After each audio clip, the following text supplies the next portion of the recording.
Fly like an eagle. Our club has always been about the people. And the impact we have. We create opportunities. We dare to dream. About what we can achieve together. We aim to entertain. And we deliver results. Our teams inspire our community. And our community inspires us.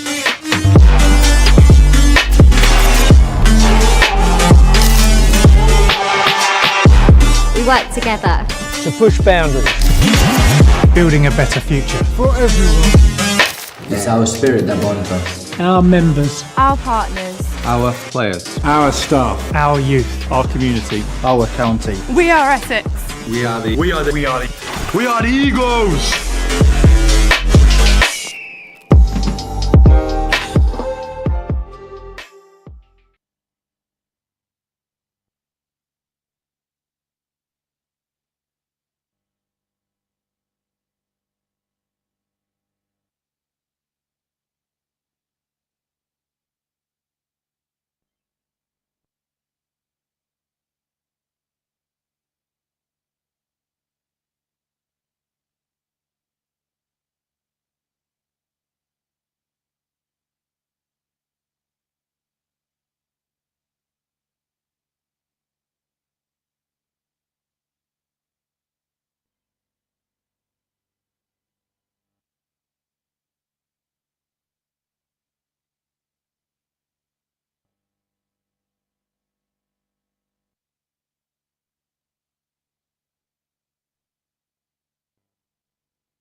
Good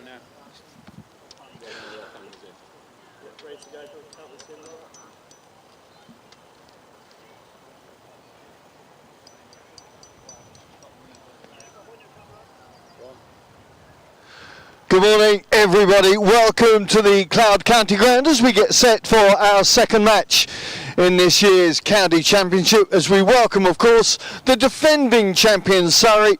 Always an interesting contest, and Surrey have had a great start to the season, getting the best of the draw at Old Trafford and then 2 big wins to follow that up. So good to see them back here. Be interesting to see what happens with the coin toss. We've got the 2 umpires, James Middlebrook and Mike Burns, with us, Dean Koska as well, in the conversation with the 2 captains. A warm welcome to our scorers as well. Tony Chunt and Deborah Beasley up there, getting themselves set for day 1. Roy Burns and Tom Wesley getting their last words from the 2 umps.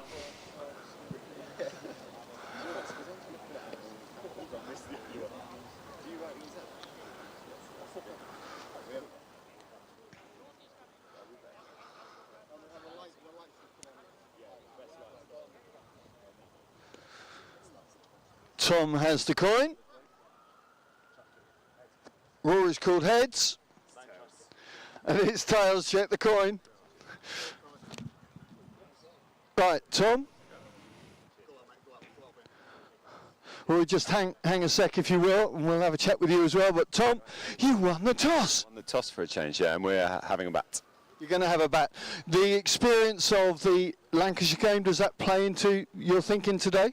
Not really. I think we're best set up, batting first, trying to get runs on the board. We've also got world-class player in Harmy, so it's always going to be a challenge batting 4th innings at Chelmsford. And team news for Essex today? So we have 2 changes. Dan Lawrence comes back in for Paul Walters, and Sam Cook comes in for Benny Allison.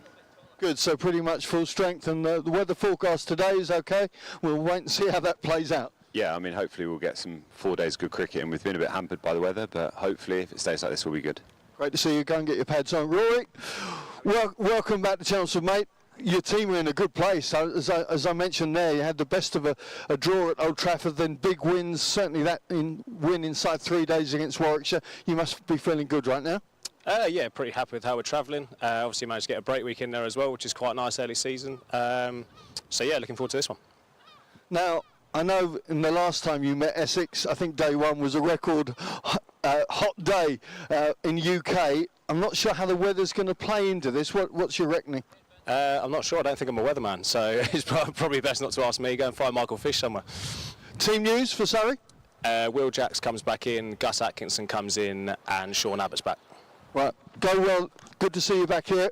Right, so Essex win the toss. Tom Wesley has won the toss, and Essex are going to bat first. Now, as I mentioned, one of the returnees, if you will, for Essex is Sam Cook. And earlier on, I had a chance to chat with Little Chef. Sam, here we go again. It's got a slightly different feel being the second game up though, hasn't it? Having had that Lancashire experience, what are you going to take from that one into this game against Surrey today? I think we did some good things in that game. Obviously, in the end, we're disappointed not to come out with a win, and we're trying to win every game, so a draw seems like as good as a defeat at times. But I think you just got to take the positives. We don't really change our game plan depending on who we're playing. So there's not thinking. You've obviously got to learn from previous games, but there's nothing too deep taking from that. We're just going to look to play our normal format and try and put our best foot forward in this one. Surrey, obviously defending champions. There's sort of a unique challenge in the county championship with the batting force. I think they've got 4 of their batters in the top 10 for average at the moment. Lots of England reps in there as well. What's the biggest challenge when you're facing Surrey? Yeah, like you say, they've got some brilliant players, obviously defending champions. They're obviously a confident lineup. They've got a good mix of sort of youth and experience in their batting lineup. So it's one of the tougher lineups you'll come against as a bowler, but we've had success against them in the past, and we back our bowling lineup to be as good as anyone. So I think it will be a good contest for the fans and the people watching to see sort of high level bowling against high level batting, and vice versa from the other way around. So I think it'll be a cracking game, and it's one you look forward to. They're a batting lineup you look forward to bowling at and challenging yourself against. familiarity obviously between the two sides. As ever, you refer back to last season. I think it was the hottest day in UK records when that day one at the Oval. Does that play into the psyche at all though this season today?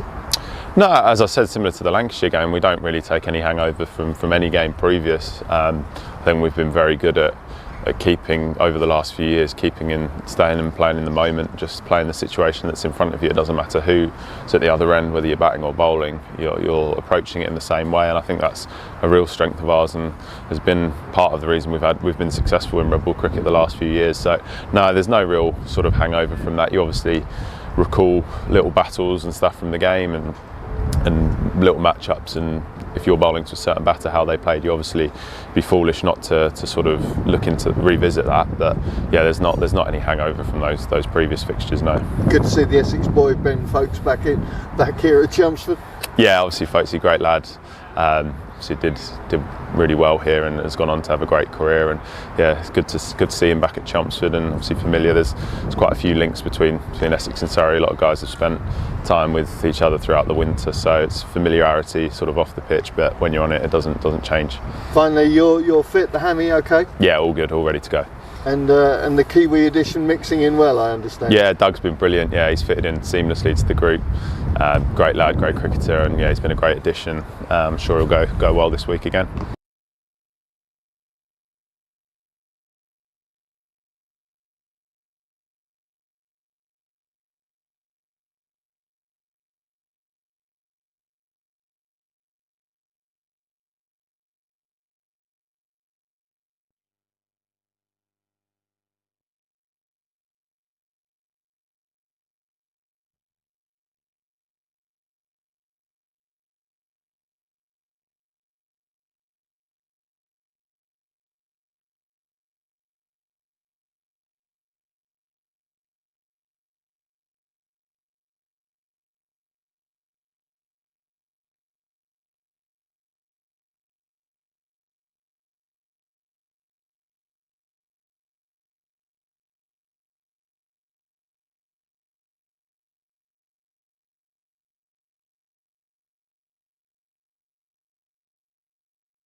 A special presentation going on the outfield ahead of play today as we pay tribute to a man who is celebrating 25 years of service at the club this year.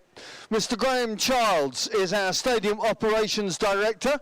He started working at the club back in the last century, 1998, Graham, can you believe that? He's led our maintenance team for a majority of those years, and today Graham is joined by his family and friends to celebrate his outstanding contribution to Essex County Cricket Club. John Stevenson is going to make a presentation in just a moment, but please join with me in celebrating the Stadium Operations Director, Mr. Graham Childs.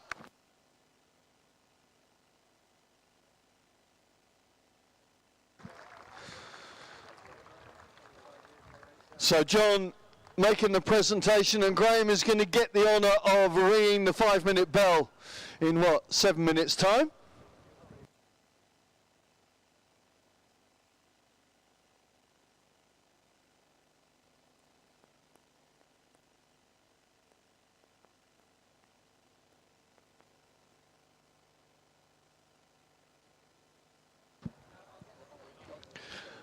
And our chief exec tells me Graham is also going to get an honorary life membership, deservedly so, of Essex County Cricket Club. Congratulations, Graham, and a big, big thank you.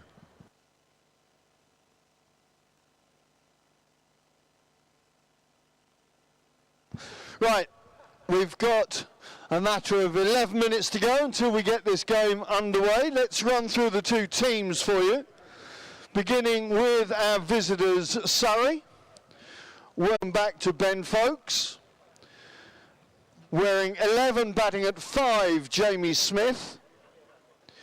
Wearing 9, batting at 6, Will Jacks. Wearing 44, batting at 7, Cameron Steele.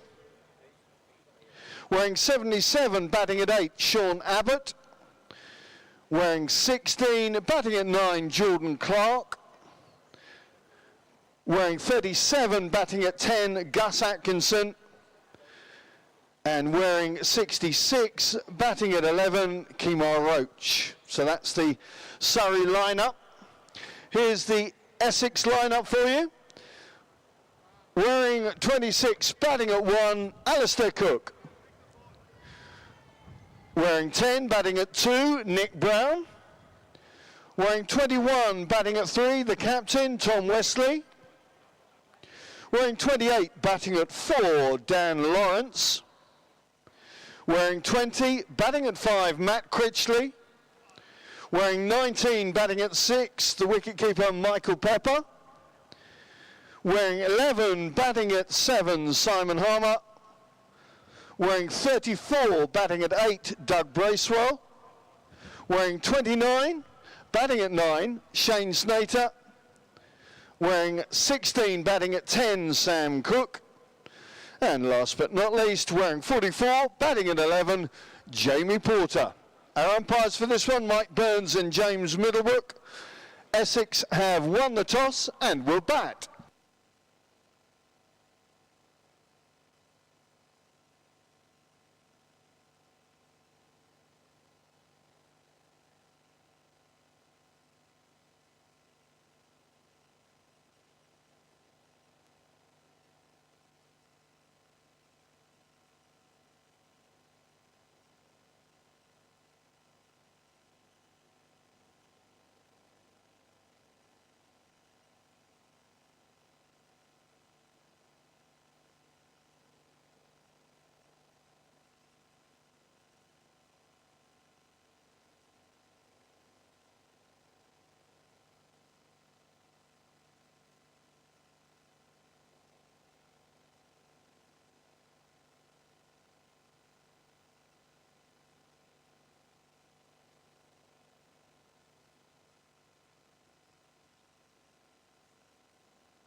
We are expected some good weather today and tomorrow. No rain is about.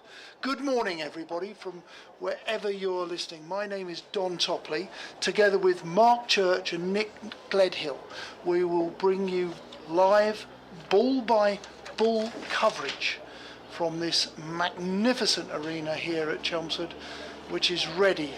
As we just heard, the umpires are about to come out, and the toss news is Essex did win it, and they've decided to have a bat this morning. I popped out to the middle. It looks a decent, a good cricket wicket.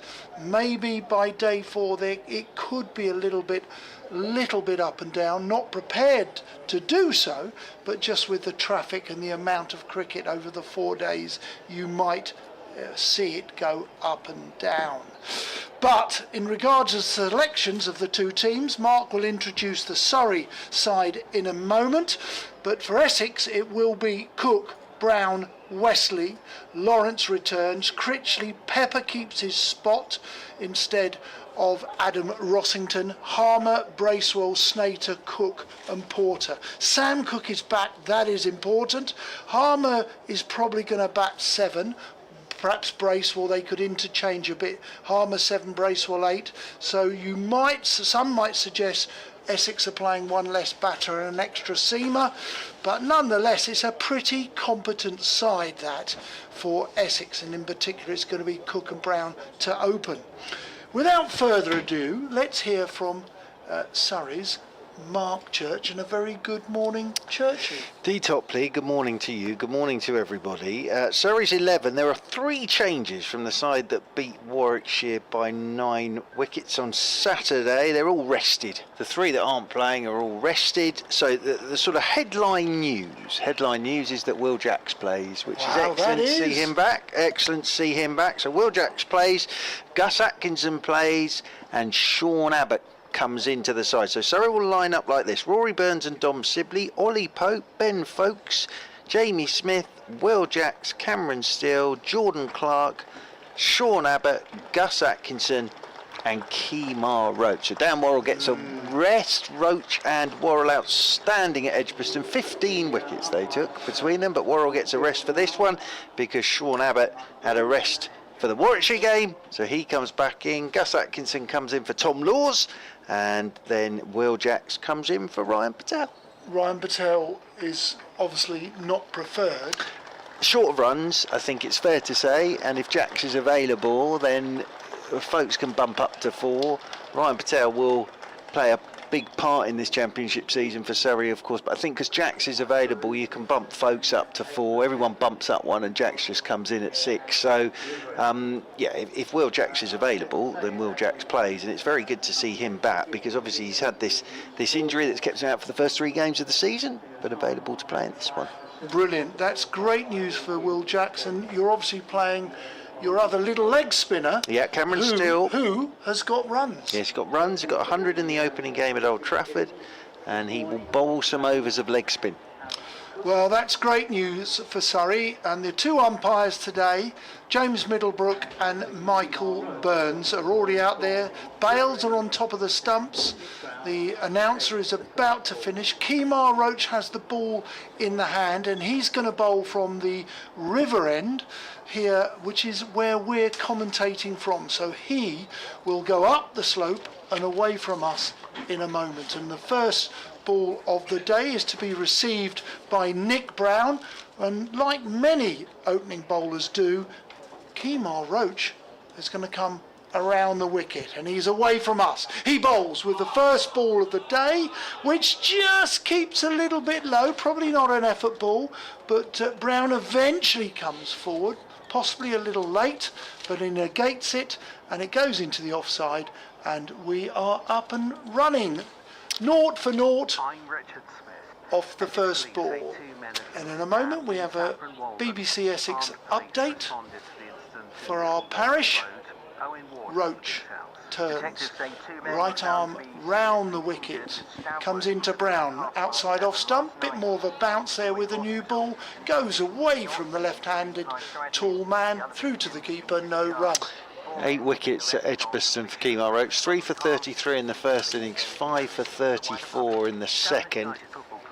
And that Worrell-Roach new ball partnership, 15 wickets in the game, but Worrell gets a rest for this one, and Sean Abbott comes into the side. What an array of riches you guys have. Roach is in, right arm round the wicket, outside off stump, goes wide and wider through to the keeper Folkes, who returns to his former county, and there is no run. I think Gus Atkinson will get the new ball. Really? He's down there at long leg. Because you've got Abbott to bowl in the middle, and who else? Jordan Clark. Oh, what a... Some will say unglamorous, but what an effective cricketer. Absolutely. He's my first name on the team sheet, D. Topley. I've always said that. Hard-working, genuine all-rounder. Roach is in, short of a length, left on the length there, slightly short, goes through to the keeper. That particular ball, this particular over, doesn't look too quick at the moment. This pitch might quicken up a little bit over the next day. Nick Brown is a player I've always liked. He's a long way into his career now, Nick Brown, but coming off the back of 100 in the last game against Kent. I think he's got over 5,000 runs now as Roach bowls. This swings away from Brown. Brown plays with an open face back, goes into the cover for a quick single. So Essex are up and off and started with a single through the covers. What's interesting is, from memory, Gus Atkinson made his championship debut here against Essex, and I think he got A. Cook was his first wicket LBW. So he's probably got good memories of this place, and as I say, I think he's going to open us up from the Hayes Close end. Kemar Roach turns and aborts quickly because Sir Alistair Cook isn't ready. He's facing another watchful left-handed opening batsman. Roach bowls outside off stump through to the keeper. Good over, goodish delivery, that last delivery. That completes the first over, and it is 1 without loss, having won the toss. A big test in the county championship as the welcome defending champions Surrey to Chelmsford. Both sides are unbeaten in the competition. Essex have won the toss. Don Topley's watching. Yes, a very good morning and a sunny morning here at Chelmsford. Essex won the toss, and after the first over bowled by the West Indian Kemar Roach, a potent bowler he is, well, Nick Brown got the 1 run, and Essex are about to commence their second over, and it's going to be bowled by the Australian Sean Abbott. But it was a very quiet first over. Essex haven't got Rossington in their ranks, but do retain the fact that Dan Lawrence and indeed Sam Cook are back in the team. So that's good news for Essex, who have won the toss and after the first over are 1 without loss. Thank you, Don. Sean Abbott bowls the very first ball, which I've just taken off Mark Church, and I will leave him to explain and describe that second over. Thank you very much indeed. So yes, it is Sean Abbott with the new ball, not Gus Atkinson. He started very nicely as Sean Abbott for Surrey, 5 for on debut. Yes. Well, not debut, but this season, because he did play a game. Did he play one game and then he got injured. No, it was about 3 years ago now. As he's coming towards us, here's Sean Abbott, right arm over the wicket to the left-handed Nick Brown, and oi, good morning. That one has turned Nick Brown round completely. Beats the edge and taken by Ben Folkes, moving away to his right-hand side. So that's interesting. Back of a length, little bit there for Sean Abbott. The only thing I have noticed is none of the scoreboards are working either. So, so hopefully there's not a flurry of runs. We'll take our Are we doing? Is it old style scoring? Excellent. Even I can keep up with it's 1 without loss. They've gone to find a few 50-pence pieces. In over the wicket again comes Abbott, and this one's left alone by Brown off a goodish length outside his off stump. Actually, it's very exciting to have cricket without scoreboards. Yes, it is. It's yes. 4 slips in there. Sibley at first. It's a new way of doing it. Sibley at first. Pope at second. Cameron Steele is in there at 3rd slip, and then Will Jacks stood in there at 4th slip. Jamie Smith is away at cover point. Then Rory Burns with his white floppy sun hat stood up there at mid-off. Jordan Clark at mid-on as Sean Abbott is into Brown, and Brown flicks at this, hits the pads, flies away down below us for 4 leg byes. So just looking to work round that front pad. Dom Sibley comes down to retrieve the ball. And with those 4 leg byes, even my maths tells me that moves Essex after winning the toss. Batting first in this second over onto 5 without loss. Brown has 1. Sir Alistair Cook is yet to get off the mark. Gus Atkinson is at mid-wicket, and then Kemar Roach, obscured by the stand to our right, will be down at long leg. Brown settles over his bat once more, bends at the knees, left-handed of course, as over the wicket comes Abbott to him. He's looking to drive, thick inside edge. Might be a bit of swing there this morning as the throw comes in from Gus Atkinson straight over the top of the subs. But this is what Abbott is so good at, and this is what the Surrey quicks tend to do, is don't get too many sighters. They're sort of on you the whole time. And Brown has had to play at every single ball of this Abbott over. He's a lovely cricketer to watch, is Sean Abbott. But it's a very, very strong top 4 this for Essex. Over the wicket once again comes Abbott to Brown, and Brown covers up, pushes this one off a goodish length up the ground. Rory Burns does the fielding, stood up there at mid-off. Scoreboard is working, and 5 without loss Essex. Brown has 1, and Sir Alistair Cook is yet to get off the mark. Well, both these left-handers are particularly watchful. I don't think and believe that Bazball comes into play with these two. These two like to guard their wicket. Very traditional, old-fashioned batsmen, watchful, disciplined, and they put a price on their wicket. In terms of runs, well, the highest run scorer in the Essex dressing room at the moment is Wesley on 251. Noticeably, Pope has 272 from the Surrey dressing room, but it's going to be Roach running away from us, right arm round the wicket. Good delivery, which is respected by Cook, who rocks forward, plays with soft hands, the full face of the bat, and it goes into the leg side for no run. Yeah, there's not a lot more you can say about Alistair Cook, really. So there's not really much worth saying, apart from, well, he's a phenomenal cricketer. And he's only got the small matter of 99 runs so far, averaging just under 20, but you know there's a big one round the corner. Cook facing Roach. Roach is in. That swings. It goes down. Plays with soft hands. Goes out to the fourth slip, I think it is, who prevents it going for runs. Well fielded. That ball did swing, and you highlighted last over, you thought there was a bit of swing. Where we're playing, we're about 4 strips not behind. We're sort of, if we said long on, we're not right behind, but on that part of the square where they're playing, there is a little drifting, an accent towards the pavilion. In comes Roach. Roach swings it again away from the left-handed Cook. He push drives. He takes 1, and that's well fielded by the only Surrey player in a floppy sun hat. I think that is Cameron Still. Rory Burns, the captain, in his floppy captain. White sun hat. Does he always wear that? He always wears his floppy white sun hat. Just like yes. Greg Chappell used to. Yes, and Hashim Amla used to have a white floppy sun hat. Interesting for Will Jacks, because the previous delivery where it went down off the edge, but it smashed him on the hand in there at 4 slip. Welcome back, Will Jacks. Very much.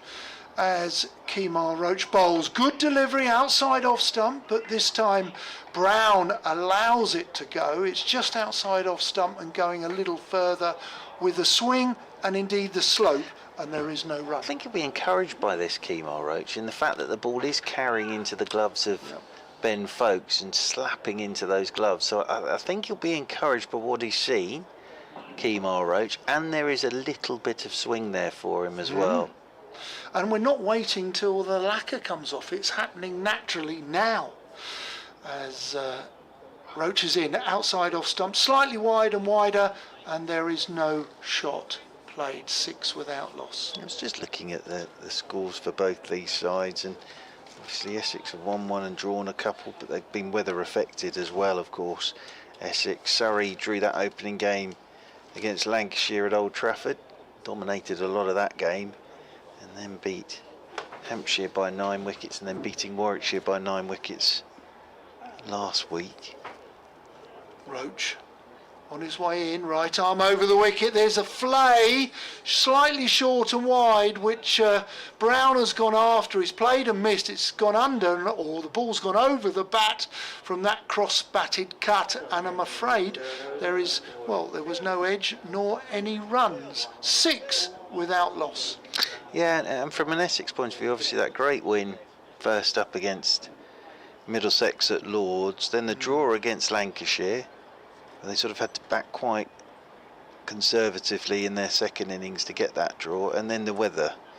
Essex 451 for 5 declared, Brown 159, Wesley 148, Kent 342 for 7, Harmer 4 for 41, Crawley 170. Is Abbott from the Hayes close end, first time he's bowled at Sir Alistair Cook. And Cook is forward, thick inside edge, again plays that as if there is a little bit of swing. And that rolls out into the leg side, and Gus Atkinson gets across to do the fielding. So I think from an Essex sort of perspective, great start there at Lords. Then the weather's been about. From a Surrey point of view, they've been pretty fortunate with the weather. And they've sort of managed to, dominate certain days of certain games. But they've been very good so far this season. Abbott is into Cook, and Cook again off the inside edge, pushing forward. Round comes Gus Atkinson to do the fielding. Seen so much of Alistair Cook, and even when it's not hitting the middle of the bat, you can get encouragement, but could still be there at stumps tonight. Alistair Cook wanders off towards square leg. Remarkable career this man has had. It's that lovely article pinned up on the wall in the written press box with when he got called into the England team in 2006, as this one's left alone outside the off stump by Alistair Cook as it goes across him. Nagpur, something like Yeah, that. made 100 on debut. He did. Well, he flew home and then from a Lions tour, didn't he? And then we had to go straight out to India and got 100 on debut. God, how cool is that? Yeah, very impressive. Oof. But no, wonderful cricketer. I think he got early in his career, and I can't remember exactly when, but he got, was it a double 100 against Australia in a game here? Yes, that was 2005. Was it really? As over the wicket once again comes Abbott. This is a lovely shot from Cook. Typical Cook, just punching down the ground. Off goes Rory Burns in hot pursuit. Slides, gets it inside the rope. They'll pick up a couple. 2 more to the total. But yes, I think people might pull me up on this. I think it was when it was the 2005 summer, ahead of that Ashes series, and he got a double 100, and that was when everybody started talking about Alistair Cook, and within a year he was making 100 on debut for England. As he waits over his bat once more. Cook has 3. As Abbott's into him, that's way down the leg side and keeps swinging. So it started swinging and kept swinging, and even Ben Folkes can't get to that. And that's whistled down below us for 4 byes, which is always a little harsh on Ben Folkes, because unless he grows by about 12 foot, he's never getting anywhere near that. That can only be described, Churchy, as it swung particularly late, which is a great asset for any bowler, the later you swung the ball, but it actually swung well past the stumps from down the leg side and swung further and further away from the diving keeper. Now, any bowler, seriously, will be excited to know that damn ball is swinging. And any keeper will be thinking, here we go, this will be a long old day. That was hard. 12 bad luck without loss. As Abbott, over the wicket he comes to Cook, who's driving uppishly but nicely timed. Again, typical Cook shot, square of the wicket. You've seen it 1,000 million times. Square of the wicket, little punch drive, whistles over the boundary rope for 4, and Alistair Cook moves on to 7. End of the over, and Essex winning the toss, batting first this morning at a sunny Chelmsford. 16 without loss, the birthplace of the radio. There's that big sign when you drive in, isn't there? The birthplace of radio. Absolutely. Yes. Yeah, absolutely. I'm going to have to say those two balls that went for runs, the push drive by Cook and the square drive, as we watch Roach start his next over, which is just short of a length, which allows Brown to stand tall and upright, plays it back down the ground for no run. From a bowling perspective, Sean Abbott's doing the right thing. He knows it's swinging, he's going to pitch it up. He doesn't mind being driven down the ground or indeed a square drive, because if he does pitch it up and it does swing and he does get a nick or an LB to the left-hander or a bowl through the gate, he wins. So that's good bowling. Roach is in, bowls short of a length and a play and a miss. He does go back, it does move away from Brown, but there is no wood on it. So well bowled, Mr. Roach. Yeah, good length that from Kemar Roach. Just had a little fence at it. Sort of hands went towards the ball there. And just had a little fence at that one, did Nick Brown. He'd be a bit annoyed with himself there. 4 slips waiting, they're all down. Roach bowls around the wicket. This swings away from Brown, from Cook, who does, sorry, it's Brown, isn't it? Yeah, yes, Brown. Indeed. The two tall left-handed men. Great length that from Kemar Roach. Top of off, wasn't it? Yeah, and if it's going to swing, it's going to go from there. Brown played that very well, but that's a cracking length from Kemar Roach. Well, whoever is the ball picker in this fine Surrey side should be congratulated. They've got a ball that is swinging from the off. Kemar Roach in, round the wicket, outside off stump, left alone as it goes through to the keeper. No run, 16 without loss. Cook has 7 and Brown has 1. You're listening to Mark Church, Don Topley, and indeed Nick Gledhill, who will join us at past. BBC London, BBC Essex, ball by ball commentary on this delightful spring day here in Chelmsford. Some very high cloud, but the sun is out and there's plenty of blue skies. This time very pitched up, almost Yorker length. It did swing again away from the left-hander.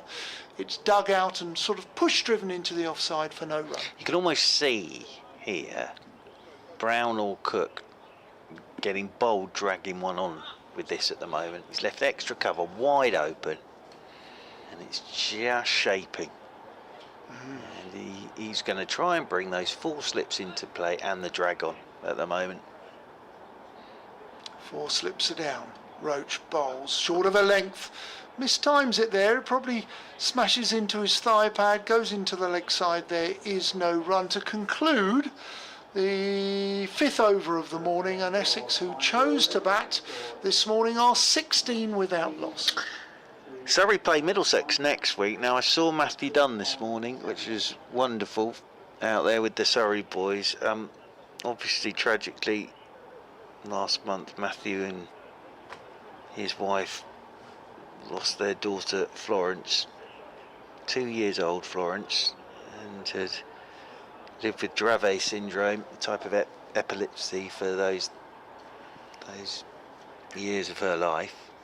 Sean Abbott comes in over the wicket to Sir Alistair Cook, who drives a good length ball up towards mid-off, and there is no run. And Matt and his family running 5k every day this month, and then for that game next week, Surrey and Middlesex will come together to support Matt and the family in that game, and all the money being raised for Dravet Syndrome UK, as Cook just jumps onto the back foot here, lets that hit the bat. That's going to run away down towards third man, and they will pick up a couple, and that will be 2 more to the total. And Matt Dunn and a team of runners will head from Lords to the Kia Oval, arriving in front of the Mickey Stewart Members Pavilion during the lunch break of that fixture. And signed commemorative caps will be worn by every member of the starting 11 from both sides. They'll then be auctioned to raise funds and support the fundraising effort. As Abbott is into Cook, and Cook lets this one go outside his off stump. Both teams will also wear special T-shirts in the warm-up to the match that will celebrate the life of Florence. And as I say, Matt and his family are running 5k. You can also do that as well. You can also join the run. Yeah, and you can run your own 5k as well, and then donate money to the charity. As over the wicket comes Sean Abbott, and that one's just hitting the thigh guard of Cook. It's swung again, but Cook's jumped across his stumps, and that's hit the thigh guard and flown away for 4-leg byes. So that has whistled away down to the boundary rope for 4-leg byes. And yeah, there's an awful lot that's being done. So I'll mention that throughout the game, if that's okay. Can I just say what a lovely community spirit that is? Well done, Surrey, and well done, Middlesex. Abbott round the wicket now to Cook. Cook drives straight back up the pitch, and there's no run. And of course, all our thoughts with Matt and his family, and with lovely Florence as well, bless her, only 2 years old. And anything you can do, I know, will be very, very gratefully welcomed by the Dunn family. As Abbott turns again, comes round the wicket to Cook, and Cook, oh hello, LBW shout. Now that just bounced a touch at Cook, just didn't look right somehow. But it's a shout for LBW, and it's a nice bit of bowling, and there was just a little bit of bounce there for Sean Abbott. That would encourage him. End of the over, 22 without loss then Essex, with Brown on 1 and Alistair Cook on 9. Yeah, I agree with you, Mark. Just didn't look quite right. We're not behind the arm in the BBC commentary box here. We are about 4 to 5 strips over as Roach starts a new over. Passing the umpire. Burns outside off stump. Swings once again, but this time Nick Brown, very tall Nick Brown, leaves it alone. I'm always confused by some people's opinions about Nick Brown. They're not. Nick Brown isn't everybody's popular first choice opener with Alistair Cook. Good player. And I'm surprised by that, because his runs have often been needed, and like the last couple of weeks he's done well. This time forces off the back foot, just a little bit of width. He's stood tall and played it powerfully off the back foot through the covers, which goes to the pavilion boundary for 4. Good looking shot, Mark, that. I've always thought he's a terrific player, Nick Brown. Now maybe he hasn't scored the weight of runs at the start of his career that everybody thought he would, but he's hugely experienced now as well. Roach won't be as wide this time. It isn't. It's a little straighter. Swings again away from Brown, but he negates that swing. Push drives to the fielder, the captain Rory Burns, with the sun hat at mid-off. No run. 26 without loss. They're a very solid opening pair, these two. They really are. And they've done it a lot together now, haven't they? Over the years, of course. There was a period of time when Brown, they used to say to him, we're playing Derbyshire, because he got some big hundreds against Derbyshire. This time Roach outside off stump. I have to say that's a superb delivery, but it's excellent batting, as he's been disciplined, he's watchful, he shapes up to play and leaves at the last minute, knowing that ball's swinging away. So excellent delivery from Roach and excellent batting by Brown. Yeah, cracking leave that from Nick Brown. That is knowing where your off stump is, because that wasn't too far away from the top of it. Kemar Roach actually ended up down on his knees there in despair. In he comes again. Passes the umpire, little bit straighter, leg stump. This time it's hit into the leg side. Beautifully timed to the deep square leg boundary. The long deep square leg boundary here at Chelmsford. This time that really was a super shot, probably, and no disrespect here to Kemar Roach, not his best ball of the morning. No, I think he was almost looking for that magic delivery, wasn't he? Where you sort of start it on middle and leg and it goes away and hits the top of off, but it didn't swing. So he just whipped it for 4, Nick Brown. One of the few that haven't swung. Here he goes again, just short of a length, stood up by Brown. Brown plays into the offside to conclude that 7th over. Kemar Roach has bowled 4 of them, Sean Abbott 3 of them, and Essex, having won the toss this morning at 10:30, have moved, I have to say, reasonably safely to 30 without loss. Yeah, it's been an interesting start this morning. I think there's a little bit there for the bowlers. It looks a good pitch. 2 very good opening batters out there together in the middle. All set up very nicely, this, for what is always a good game. Surrey-Essex games are always good games of cricket. Whatever the result is, there's always Mr. Church, terrific cricket being played. Than that. It's more important than that. This is huge in terms of local derbies and cricket. As this one's left alone by Cook, outside his off stump. Banged on a length by Abbott, and Cook just shouldering arms on that delivery, taken by Ben Folkes, moving away to his left. Good number inside the ground this morning. Away to our right and left, lots of spectators having a good old watch of the morning's proceedings. And on strike, think about whether do I play that off my hip or not. Down the slope he comes again, Sean Abbott. Round the wicket to Cook, and Cook drives in the air, just over the right hand of Rory Burns.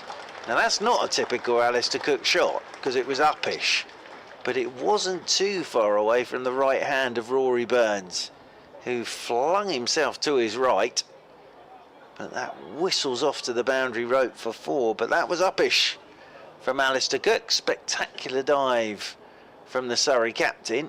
If he'd pulled that one out of the bag, that would have been something very, very special, but it was always getting away from him.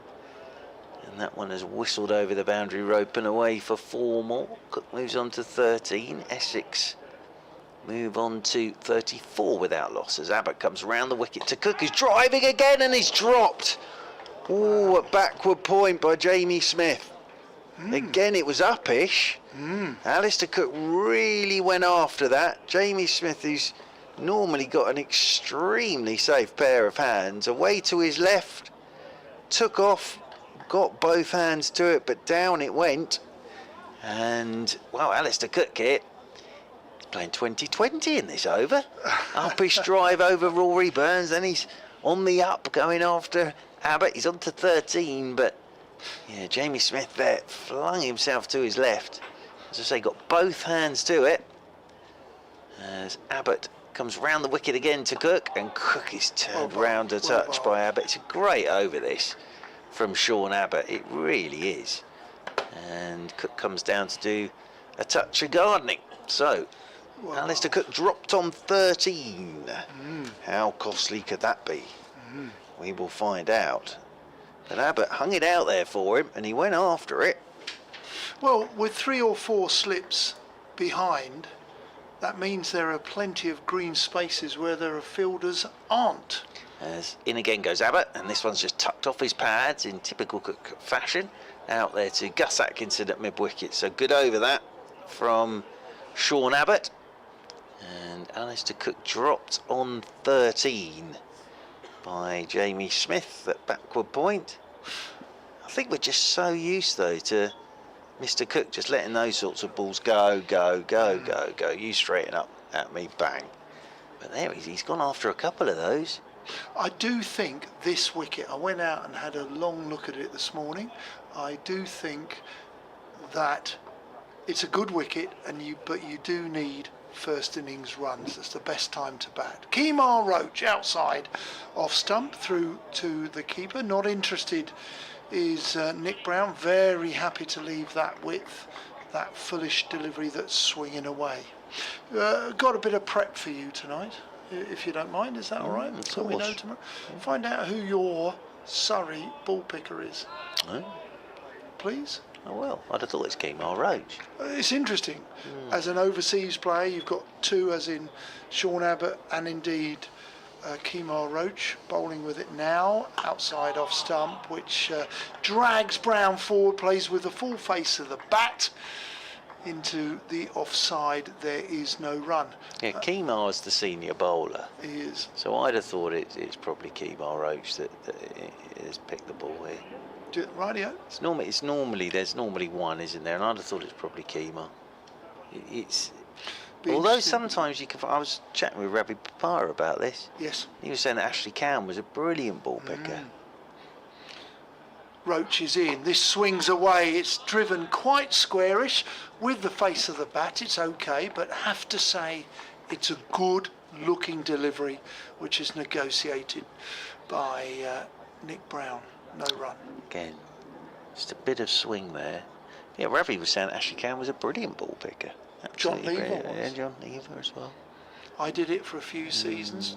Then, because we used to involve more spinners, Peter Such was nominated as our ball picker because it was very important that Such and Charles had the ball they wanted.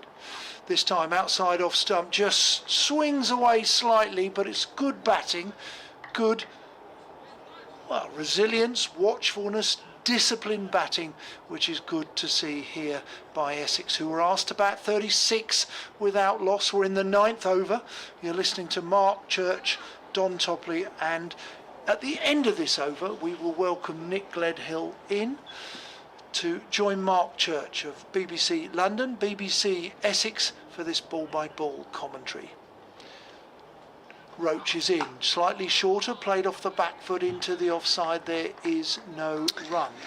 Yeah, this looks to me like if you can get in on here, there's going to be some runs to be had today, definitely. Jordan Clark's getting himself warmed up. There at mid-on. And of course Gus Atkinson playing in this one as well. And then your spinning options, Jackson and Cameron Steele.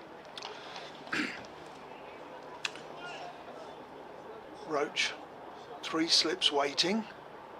Roach comes in outside, swings, but just goes wide and wider, left alone to conclude the end of the 9th over. That is Kemar Roach's 5th, and the score with Essex having wanting to bat this morning. They won the toss and they've moved to 36 without loss. Thank you, Over to Topley. you, Mark. Thank you very much indeed to Mr. Topley. Mr. Gledhill's coming in. So yeah, interesting start this morning.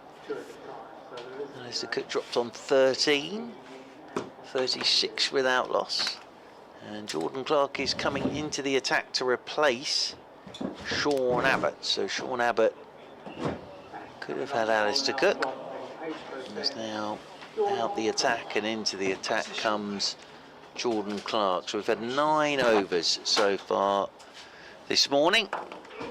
So 4 over spell from Sean Abbott. And 3 slips are in there, Sibley, Pope and Steele. Jamie Smith is away at backward point. Jacks has moved out towards cover. Rory Burns is just wandering across to have a word with Jordan Clark. He'll be at mid-off. Abbott's at mid-on. Atkinson's at mid-wicket. And then Kemar Roach at long leg as a first delivery from Jordan Clark round the wicket straight away to Cook. And he just pushes this one to the right of Jamie Smith at backward point. They'll pick up the single. And Mr. Cook will move on to 60.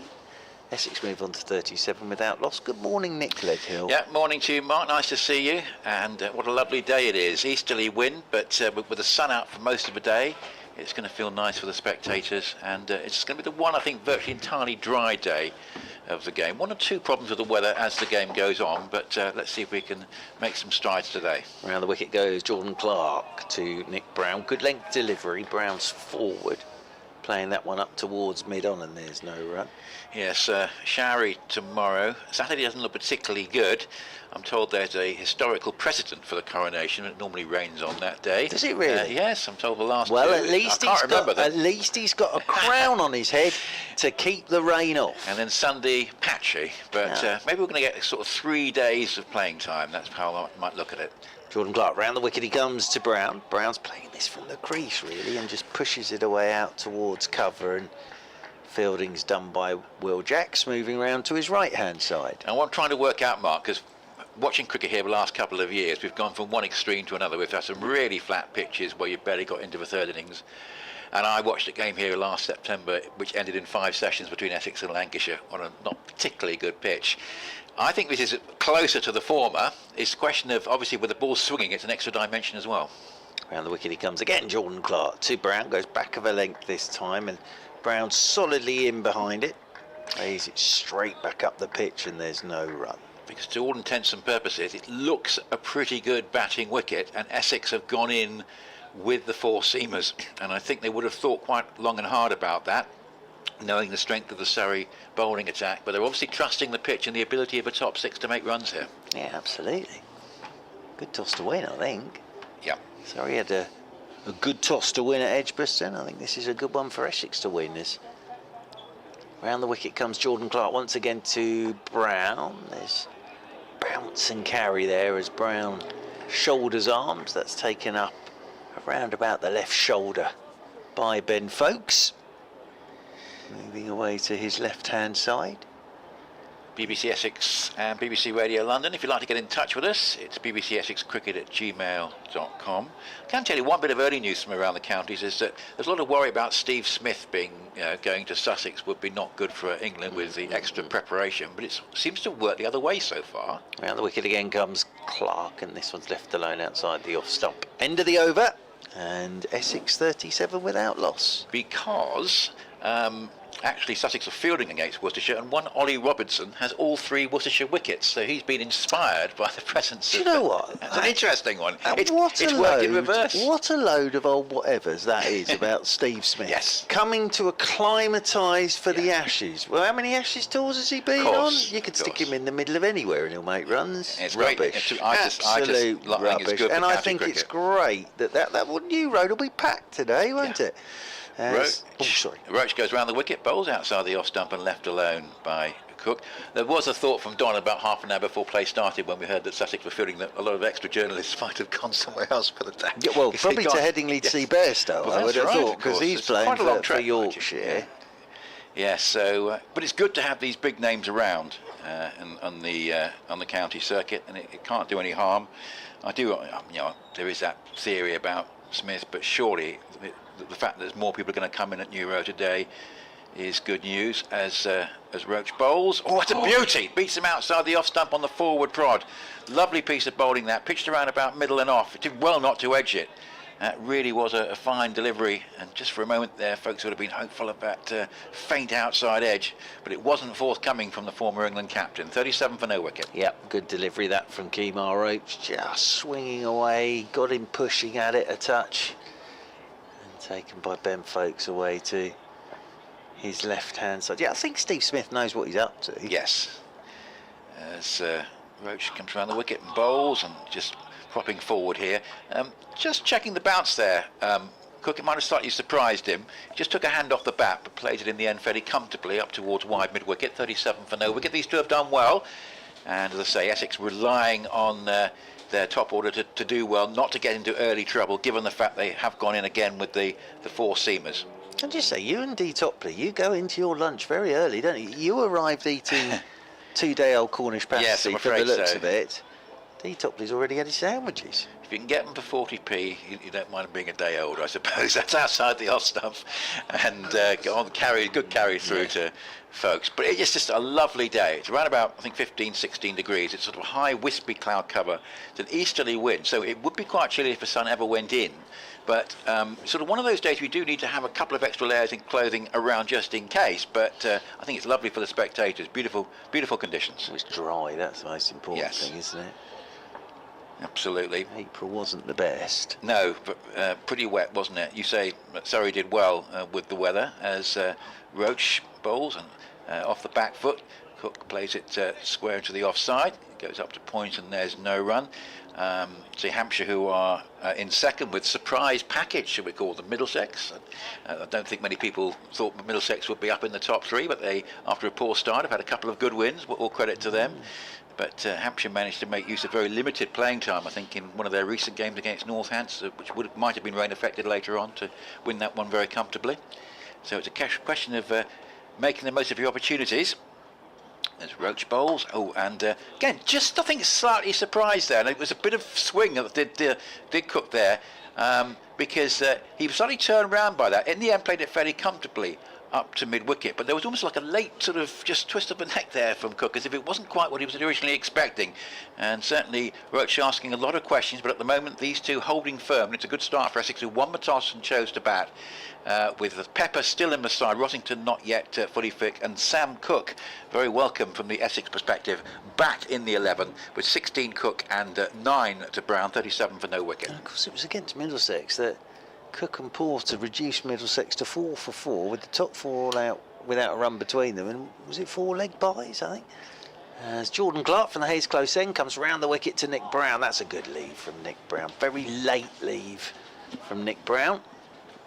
Yes, I have to say I rather feared the worst for Middlesex this season on the basis of their first couple of outings, but credit to them. They've got themselves alongside Hampshire on 45 points, having played a game more than most of the other sides around the top, but maybe that will set them on their way to a decent season. Presumably Middlesex and Surrey playing each other twice, Mark?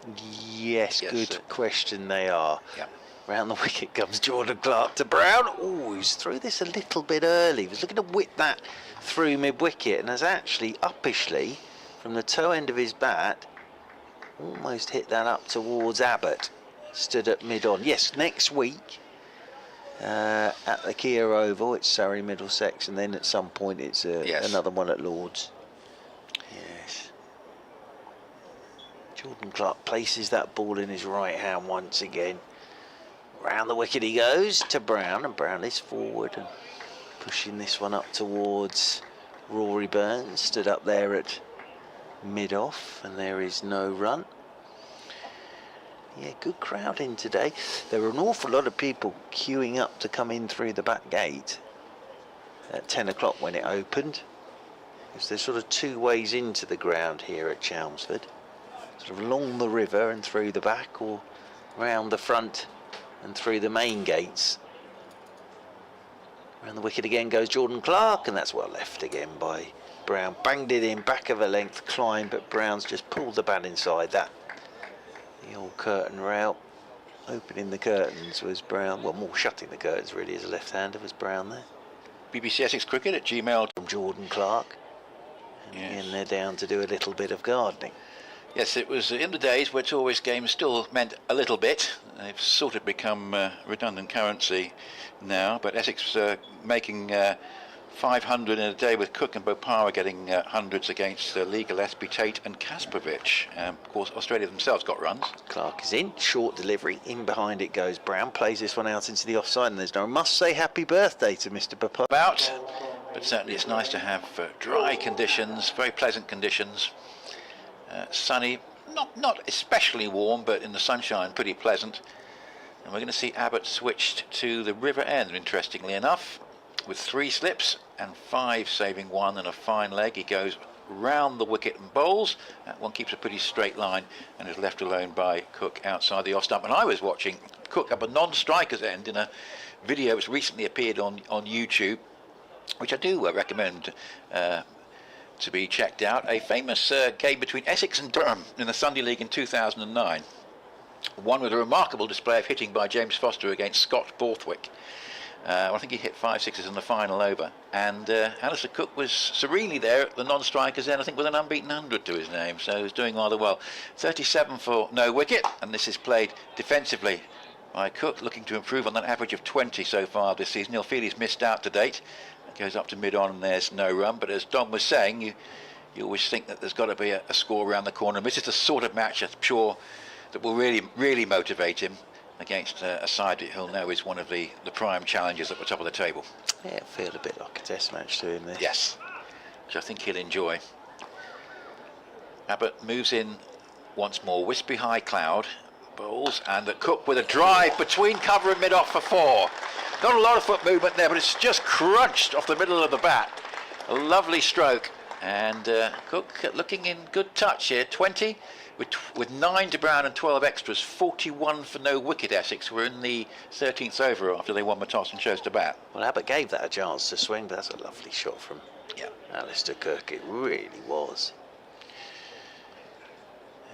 good signs early on. He's actually up with his average now, Cook, and he's looking to better it as Abbott bowls to him again, and that one he clips away off his pads. Typical Cook shot for 2, going up towards the square leg boundary. It will be cut off by fine leg moving round.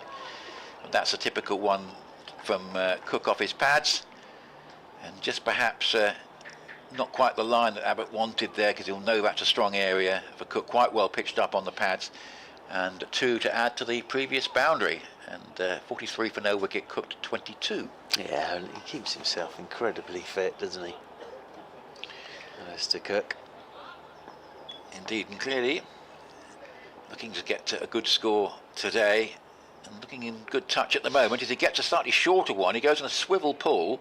I'm not sure what that's come off, if anything. It's gone down towards fine leg, and it is going to be signalled as leg byes. Yeah, so 1 to the total, just a slightly shorter one from Abbott. He went on the pull shot, but just coming off the thigh pad and drifting down to fine leg for a single, but a profitable over for Essex, 44 for no wicket. Yeah, and it's a good start, this, from Cook and Brown. Cook's had his one moment of luck, dropped by Jamie Smith on 13. This could be significant. 3 slips waiting and 5 saving 1 as Abbott bowls, and that's outside the off stump, holds its line on its way through to Folkes. Hampshire in second place, 26 for 1. It's been hard going this morning for them after winning the toss against Warwickshire, for whom Chris Rushworth, what a good acquisition. He's got over 600 first-class wickets, hasn't he? So he's added 1 to his tally by removing Felix Organ for 1. So Gubbins and Middleton together, 26 for 1 hands against Warwickshire early at the Ageas Bowl. Yeah, good opener is Fletcher Middleton, son of Tony Middleton. Yes, who on that also saw the 1992 Benson Hedges final, where he was opening with Paul Terry against Kent. His dad. Jordan Clark comes round the wicket to Alistair Cook. It's on a length from the Hayes close end, turned by Cook into Gus Atkinson at mid-wicket. Yes, and there is no run. Son of Tony Middleton, his dad, who I think got important runs in the previous year's 60-over final in 91. And there was a useful opener for Hampshire, so following in the footsteps.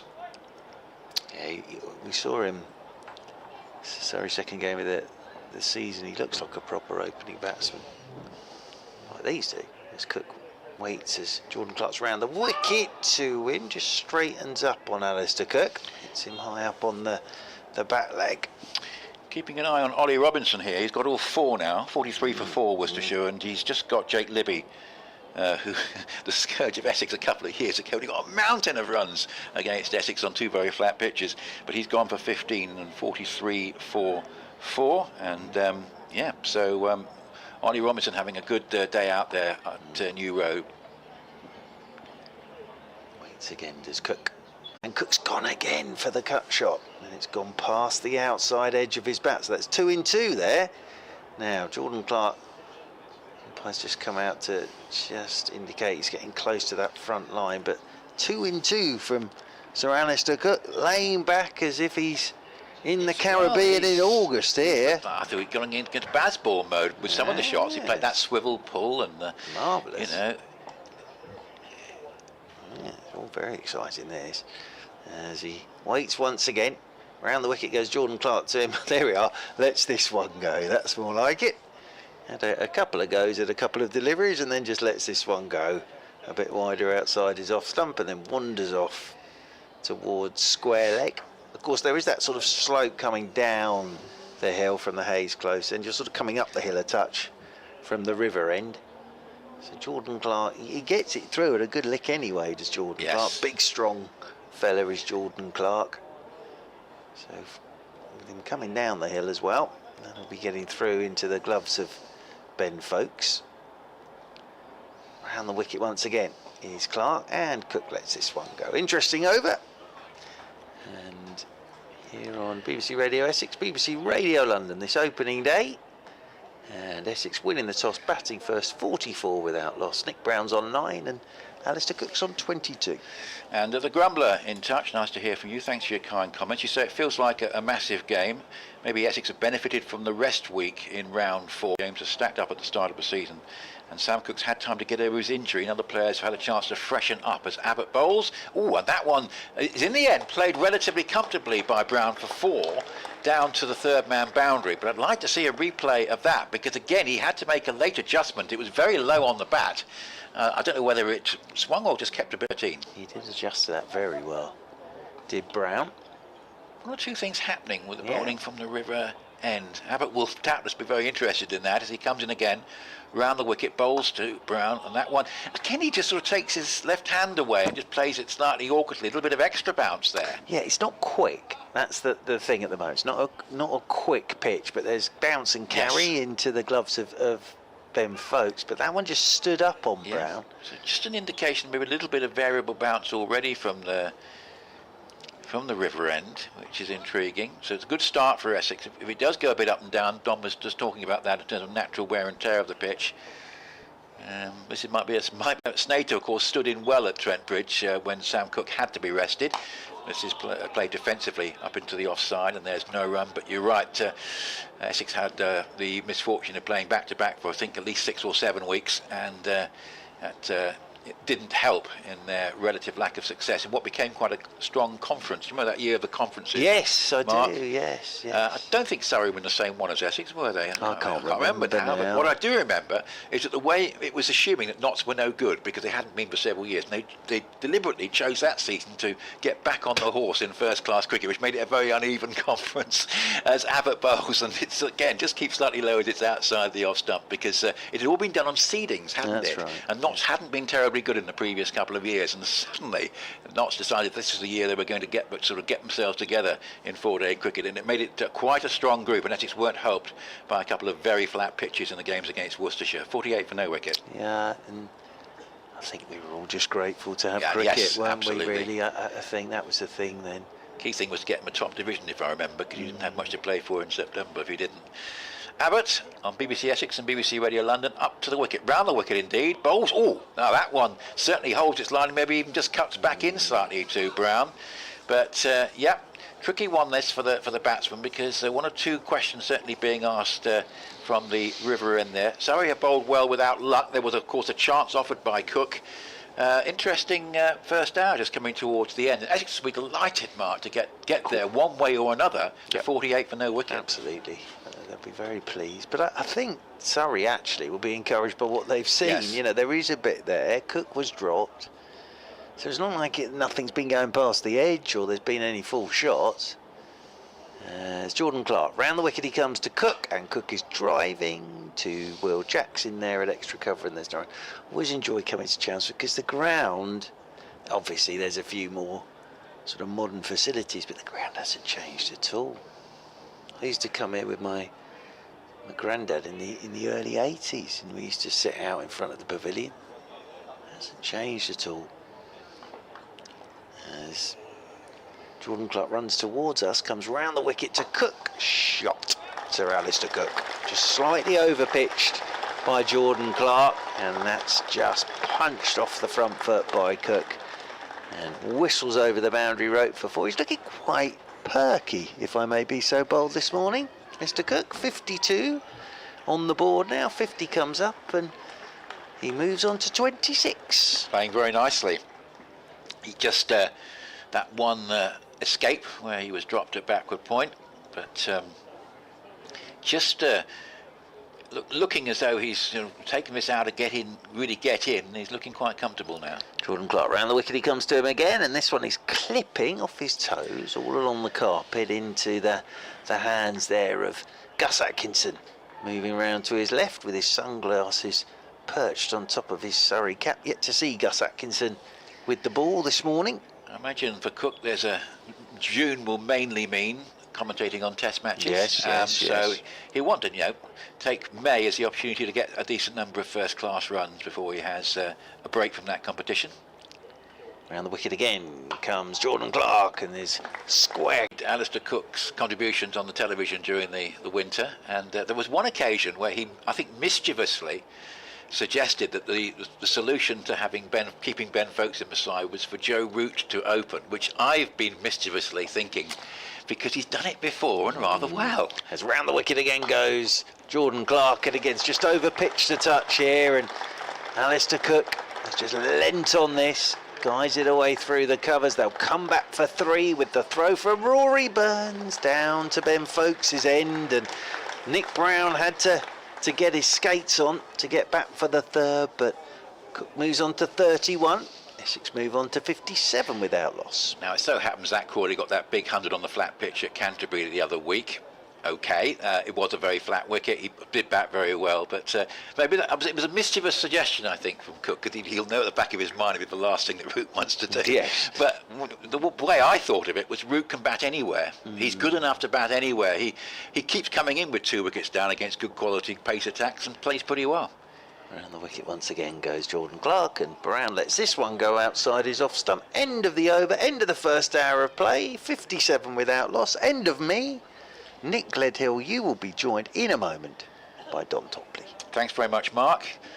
Beautiful day, really. It's just nice to have these conditions, and it's really encouraged a good turnout here. Good numbers in the public seats away to our left, and Anna Tom Pierce stand the members area to our right. Yeah, around about 15-16 degrees. Nice sunshine symbols on the BBC weather map. There might be a few clouds around at 4 o'clock, they say, but we don't need to worry too much about that. Tomorrow, as I say, showery. Still plenty of play, I think. Saturday, big question marks. Abbott goes round the wicket, bowls just back of a leg, keeps low. Really does keep low, that. And certainly that goes through on the bounce to Folkes, and it encourages Cook and Brown to have a conference. Now, this is really interesting, because we've seen swing, and we're now seeing quite a lot of variable bounce from this river end. And you know, it could mean it's an important toss to win, Don. 57 for no wicket, Cook 31, Brown 13. Essex winning the toss and choosing to bat, and quite a lot happening with the bowling from this river end in particular. Oh, so again, now that surprises Cook. I think that's just a little bit of shape just back into the batsman. In the end, he was trying to play it, I think, back down the pitch, and it's gone out towards mid-wicket. There's quite a lot happening from the river end on. Yes, Surrey haven't bowled badly. They have dropped Sir Alistair Cook, yes. And I think he was on 13. There's a little bit happening from this end. I just sense he's bowled really well, actually, this particular spell, has Abbott from the river end. Abbott bowls and just played, further pitched up this and just played bat and pad together into the offside here by Cook, who's batted nicely, hasn't he? 31. Abbott, Roach, maybe Jordan Clark has had a bit more, but these 2 overseas bowlers haven't bowled too much at Chelmsford. They've got to get used to the slopes, yes. And I talk about this often. Abbott's now probably preferring going up the slope from the river end. Here is Abbott again, bowls, and nicely bowled that. Yep. Gave Cook few options. He just went onto the back foot and just steered it down towards backward point. Talking of the Surrey attack, the Grumbler mentions the fact that he was pleased to see that Dan Worrell is not playing, Rested. because he very much rates it. Yes. He was at the Oval last year and saw a devastating spell from Worrell and Roach in combination. Yes, definitely. Huge respect for Dan Worrell. And indeed his Surrey teammates have that respect. They know he is a giant of a bowler in their lineup. Abbott again up to the wicket, bowls. Oh, what a beauty! That's a beauty, and he's so unfortunate because it beats Cook outside the off stump, just shaping away from the left-hander. A little bit unlucky, Abbott, I think, this morning. Yes. That was a beautiful piece of bowling. 57 for no wicket. And of course he did open the bowling from the Hayes close end and bowled quite nicely. Swung it. He gave it a chance to swing by pitching it up. And in reply, Sir Alistair Cook drove him a couple of times when it was particularly full, and there was nothing wrong with that delivery. He was trying to get the ball to swing. Abbott again up to the wicket, bowls, and this time Cook goes on that swivel pull again. This time again no contact with the bat, but nothing off the pad either, which would have been the bonus. He might have got a leg by, but in the end gets nothing, and it's taken by Folkes down the leg side. 57. It is push driven up to mid off. It was a good looking delivery. Surrey still have 3 slips. and by the looks of it, I think it is Sibley at first, Pope at second, and possibly Cameron Still at third, all adjacent to Ben Folkes, formerly of this parish many moons ago. And I'm sure if she's not here, his mother Fiona is watching. Good morning to her, as Jordan Clark on his way in, right arm round, the wicket is driven, fairly foolish, out to mid-off, there is no run, stopped by Captain Rory Burns. And a very good morning to Mr. and Mrs. Clark up in Cumbria, father and mother of Jordan, and indeed another cricketer over, Graham Clark, over at Durham. Know the Clarks particularly well. Good morning to you. As Jordan is in, this is a little bit shorter. Effort ball there by the Surrey all-rounder that is played by Brown, back down the wicket for no run. Lancashire and Notts both on 29 points, rather sort of drifting in mid-table. Lancashire be disappointed with their start. Anderson's playing, isn't he? Yeah, just having a look. James Anderson playing again. Stuart Broad playing for Notts. So what a great match-up that is. Yep. They'll be egging each other on. Lancashire 86 for 2, and Josh Bohannon is 42 from 35 balls with 7 fours, a wicket to Hutton and 1 to Fletcher. 3 slips in. This is driven square of the wicket. I'm going to say probably not where he wanted it to go, but nonetheless it was fairly safe, controlled, and I certainly saw Jordan Clark putting his hands to his head. So this is driven square of the wicket across the netting area where Brown takes 2. Essex move to 59 for no wicket. Keaton Jennings injured, so George Balderson opened, made 24, and if the name rings a bell, yeah, he's the guy that got the hat-trick here on that very difficult wicket in September 2022. But, guessing Dean Villas will captain, is that about right? Yeah, just check he's... Stephen Mullaney, sorry, it's Dean Villas captain. Clark comes in, bowls. This is quite straight. They take a quick single, sensible single to Sean Abbott's left-hand side. He's a right-handed thrower, so from Essex point of view, it was well played by Brown. He takes a single. Jordan Clark looks frustrated there, but to be honest, it's a good delivery which has just been manipulated into the leg side and a quick single taken. Cook is now waiting with bat raise. Jordan Clark, very talented man, on his way in, comes in. This is an inside edge of an effort ball with a man back at deep square leg. The inside edge gets a single. The cap and sweater is handed by umpire to bowler. Concludes the 18th over, and Essex have moved to 60 without loss, having decided to bat at the toss earlier this morning.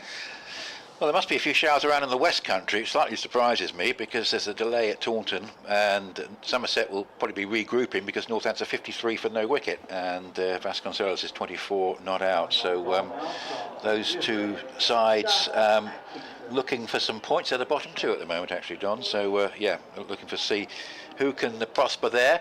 What a relegation tussle! Well, we don't know how many are going down this year, do we? I think that 2. Those. Yes, I mean I've got this as being 2 groups of 5. I know Middlesex are 3rd, which rather blows my theory out of the water. But I've got a top 5 of Essex, Surrey, Hampshire, Warwickshire, and Lancashire. Gus Atkinson is in to bowl. Yeah, and that's pulled down towards fine leg for a single. It's a little bit back of a length, and 1 more goes to Cook's total. It's now 62 for no wicket. So I've got those 5 as my top 5, but it's hard to actually sort of sort it out between them. I still make Surrey favourites, even though they're going to, because of their ability to replace people. And of course Lancashire have made a flat start, which, who would have been one of the key rivals. And then obviously Middlesex doing well at the moment, but I see those 5 perhaps as being the eventual top 5, and then it's a question of how the other 5 sort themselves out. Atkinson bowls, and this is edged and caught at 3rd slip. Good delivery from Atkinson. The change has worked, and in the end it was almost steered off the open face there really by Brown. He'll be very annoyed having got himself in. Maybe a bit of extra bounce did for him again, but he's in the end just hit it really just off the open face to 3rd slip, and he's gone for 62 for 1. I know Gus Atkinson well. he'll be disappointed he hasn't come on before the 19th over. And the reason I say that is Sean Abbott is a very different type of bowler, and he got a little bit to happen from this River End, but he's a little bit more, not necessarily round arm, but he's a shorter man. Gus Atkinson is very tall, and he actually has a slippery action. He's not quick, but he's on you quicker than you think, and I think it probably just hit the seam, and unfortunately for Nick Brown, it's just gone to the slips. It's been very well taken, not forgetting Sir Alistair Cook was dropped on 13. So now Surrey they've got their first wicket, they can get together, and they often say in cricket one brings two. So very importantly for Surrey that they can make another inroad here with the new batsman of Tom Wesley coming to the crease. But from Essex's angle, it's been a delightful first wicket partnership of 62, but alas, sadly for Nick Brown, he has been dismissed, caught in the slips off the bowling. Well, it's the first over of Gus Atkinson. He is a decent performer, Gus Atkinson. And that's a great start for him. Cameron's still a very comfortable catch, and the wicket falling to the second delivery bowled by Atkinson. So a very good start for him, and I'd like to see a replay, but unfortunately our replay screen not working at the moment, but I still think there's a bit of extra bounce there that might have caused slight exaggeration, but you know what I mean. It's certainly looking better. So 3 slips, a short mid-wicket, interesting, mid-on, wideish orthodox mid-wicket, backward point mid-off. Middlesex employed a short mid-wicket, in fact 2 short mid-wickets for Wesley. Atkinson bowls to the Essex captain, who plays it off the back foot, and in the end just a sort of flat-batted shot, slightly awkward one, but got it away for a single just down towards backward point. In the end, again, it's another indication of just the odd thing happening from this River End. But a change of bowling now, and we were just talking about all the journalists who might be leaving New Road because Worcestershire are batting rather than Sussex, so the prospect of seeing Steve Smith. Well, they might be on the way back because Worcester are 57 for 5. So they might be turning around. We better get back because he might be batting this afternoon. 4 to Robinson and 1 to Hudson Prentice for Sussex. As this is just played off the back foot, back down the pitch, and there's no run. And yeah, that's going to be fascinating, isn't it, with Chetan Pujara, the captain, playing alongside Steve Smith. The two will be in opposition, of course, in the World Championship final, which I think is that before the Ashes. I think it is, isn't it? At the Oval. Yes, at the Oval. And of course, on the other side, we've got. So we'll just come back to that in a moment. As this is a delivery with a bit of extra bounce. That one really does fly through to folks. There's certainly a bit of variable bounce there. 63 for 1. As I said, I know a lot about Gus Atkinson. If his father's listening, I think he's in Dubai. Very good morning or good afternoon to you. Good evening, perhaps, in Dubai. But he's a little quicker than you think. He's got a fast twitch action where it just comes on to you earlier than you think. Atkinson bowls, and again, good carry outside the off stump of Cook, who's happy to leave it alone, but very good indeed from Atkinson. A good start, the breakthrough, which sees the back of Nick Brown after a partnership of 62, and the 19th over completed. Essex, who won the toss and chose to bat. 63 for 1. Wesley has 1 and Cook has 33. Very unassuming gentleman. I can't tell you how old he is. I think he's about 22, 23. He's keeping his jumper off down at fine leg. He's thrown it just the other side of the boundary. So we, for all intents and purposes, Folks has no sweater, nor Pope at second slip, so it must be quite nice out there. I think with the sun out, it's pretty pleasant, isn't it? It's one of those days you just need to have a sweater with you in case the sun ever goes in, because with the easterly wind, it could turn quite chilly. Well, it's going to be the right-handed Essex captain, Tom Wesley, to face the right arm over. That is Jordan Clark. He comes in just short of a length, carried through to the keeper. There is no run. Now, the other thing about these bowlers, you've got Roach, who will generally try and swing it away. and swing it back in, but generally swing it away to the left-handed opening pair as we saw this morning. You've got Abbott, slightly more skiddy type bowler, who has the ability to swing it, but this gentleman, Jordan Clark, comes in on a length. Wesley comes forward with the full face of the bat, plays it back down to the ground towards the bowler. He's an effort bowler. There's a lot of shouldering at the last minute. He reminds me of like an Australian type bowler who comes in and right at the last minute there is an enormous amount of effort in his delivery stride. He can seam it, and I think he does swing it on his day, but nonetheless hits the deck hard. Hits the splice of the bat. Jordan Clark in, outside. That swings wide and wider, which Wesley leaves alone. What's your stance on Smith's stint in county cricket, a brief stint before the Ashes? Oh dear. In a short I think sentence, is it good? Is it Wesley-esque, which he's played off his legs to a fantastic execution. 4 more to him, 4 more to Essex. Essex have moved to 67 for 1. Yeah. So have I answered that question? Yeah, I think that's a good answer. 48 against Middlesex, 43 against Lancashire, 148 against Kent on that flat wicket at Canterbury for Tom Wesley. The highest aggregate run scorer so far. This time it's a little bit shorter, but I have to say he still seems to play that on the front foot, but he plays it very tall, does Tom Wesley, the captain, who's the aggregate highest scorer of the season so far. Good. He's averaging, what did we say, 40? We're talking about Wesley averaging sort of more or less 50. Yeah, that's good. He'll be chuffed with that. Slight fielding change here. Surrey have employed the 3 slips. They're still there, still attacking, still will try and swing it. But there is a man, Roach has gone back to the long square leg boundary. This time it's short of a length, played in the leg side with a straight bat. He looks for 1, he's only going to get 1 as Roach and indeed Sean Abbott congregate on the ball at a deepish mid-wicket. End of the over, end of the 20th over, and Essex having lost the 1 wicket, that of Nick Brown, that was caught by Cameron Steele very well, very quickly, off the bowling of Gus Atkinson for 16. That was 61 for 1. They've moved to 68 for 1. BBC Essex Cricket at gmail.com if you'd like to get in touch with us. And Steve from Istanbul saying, good to see play today. Not looking so fortuitous for the rest of the game. Yeah, Steve, I think Saturday is a particular problem. I think we'll see a reasonable amount of play tomorrow and hopefully Sunday. You say Cook looking in aggressive mood, taking chances but scoring some lovely drives. Perky indeed, as Churchy said.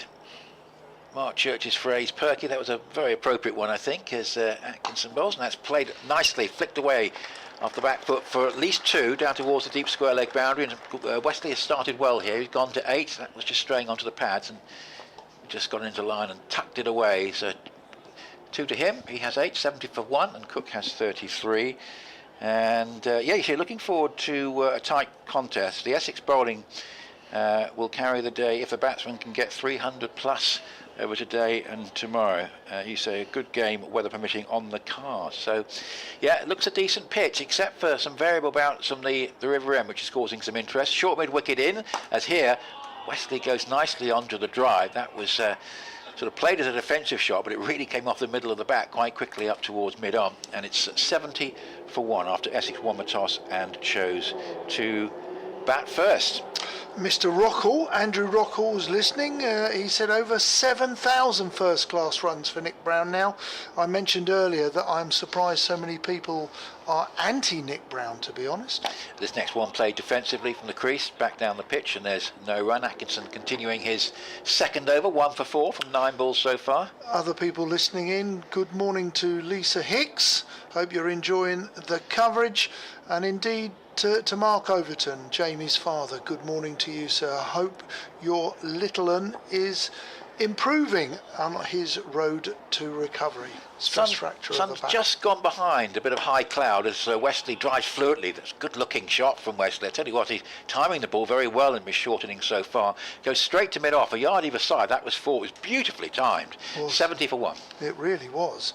To Graham Mason, I know him and his father. Dad's listening in on the coverage while watching the YouTube stream. Now there's something I never thought I'd type. Have a good day, gentlemen. And this next one is heading down the leg side.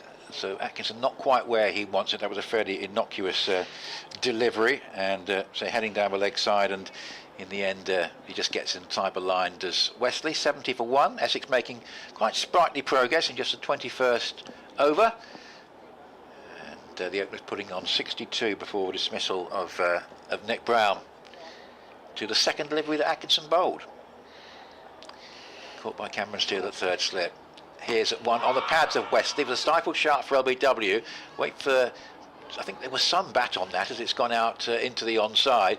And I think he sort of just almost jammed that down onto the pads there, did Wesley, hence the stifled shot. But there's 1 for the end of the over. It'll take Wesley for 9. It'll keep the strike for him. Cook's not getting much of a strike at the moment. And it's 71 for 1 with Cook 33 and Wesley 9. Nick, you've been reading out some emails. I can't get into our BBC emails at the moment, so you're the master in charge of that. But if they want to get in touch, they can contact us on the email, which is... Yes, bbcessexcricket@gmail.com. Or hit us on the BBC Essex Sport Twitter, or indeed Topper's Senior Twitter, or indeed Mark Church's, which is back and across. Anybody who wants to chat cricket, interact with us, we'll be delighted to hear from you.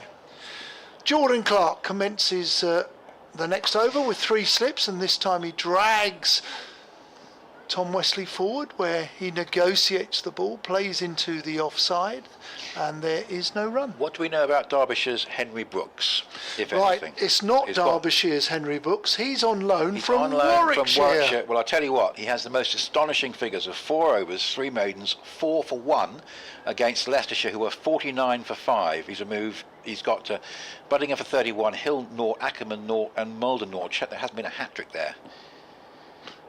Jordan Clark. So.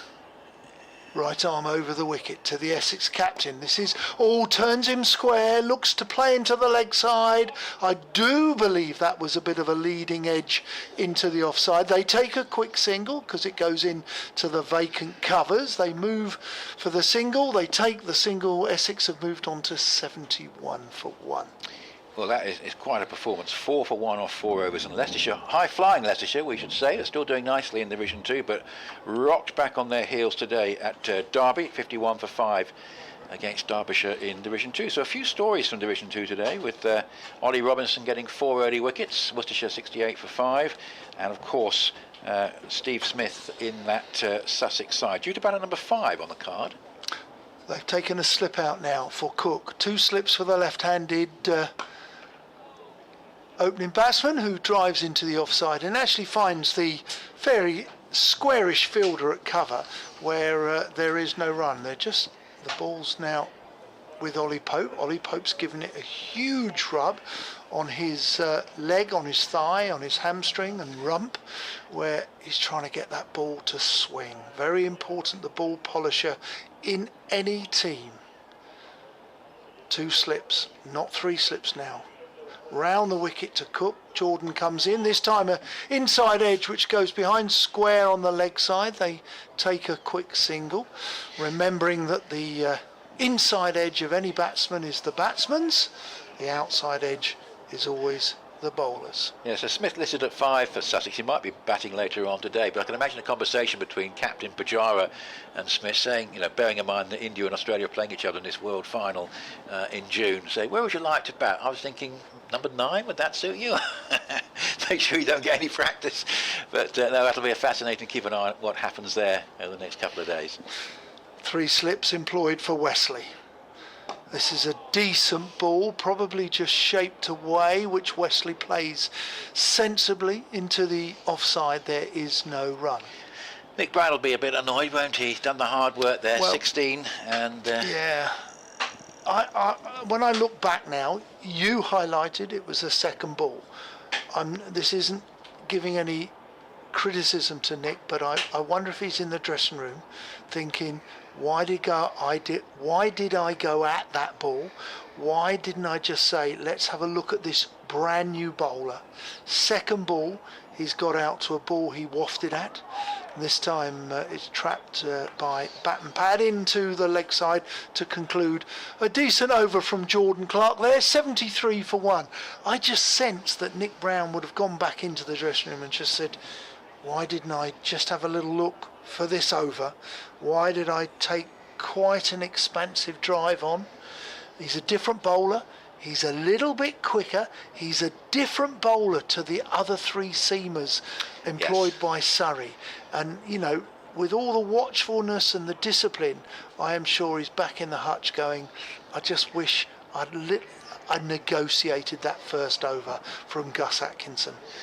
Here is that man. Yeah, here he is coming into bowl again to Cook on 34, and Cook squeezes one away just backward of square on the offside. He possibly keeps a little bit low and just steers it out to backward point. He's actually interestingly practicing a defensive shot after that, indicating he made a late adjustment. 73 for 1.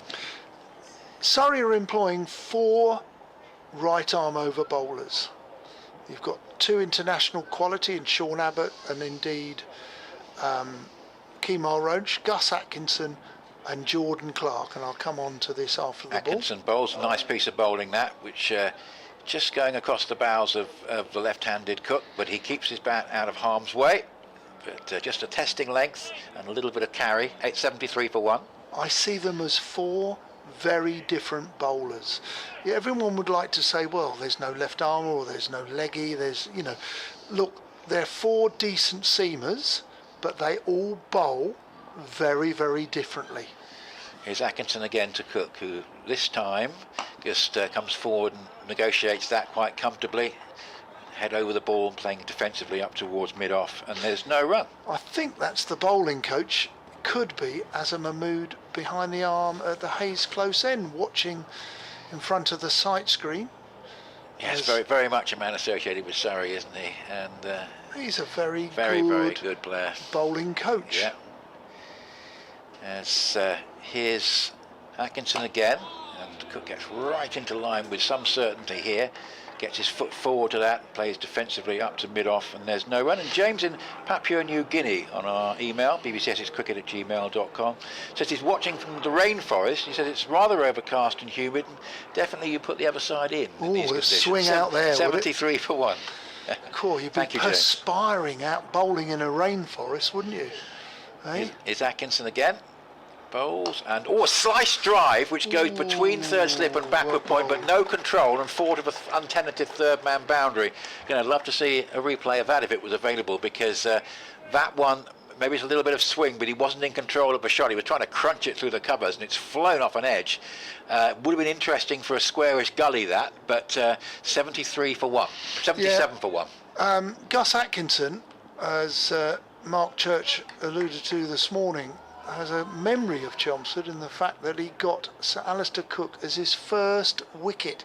So he has him in his back pocket, and nearly did then.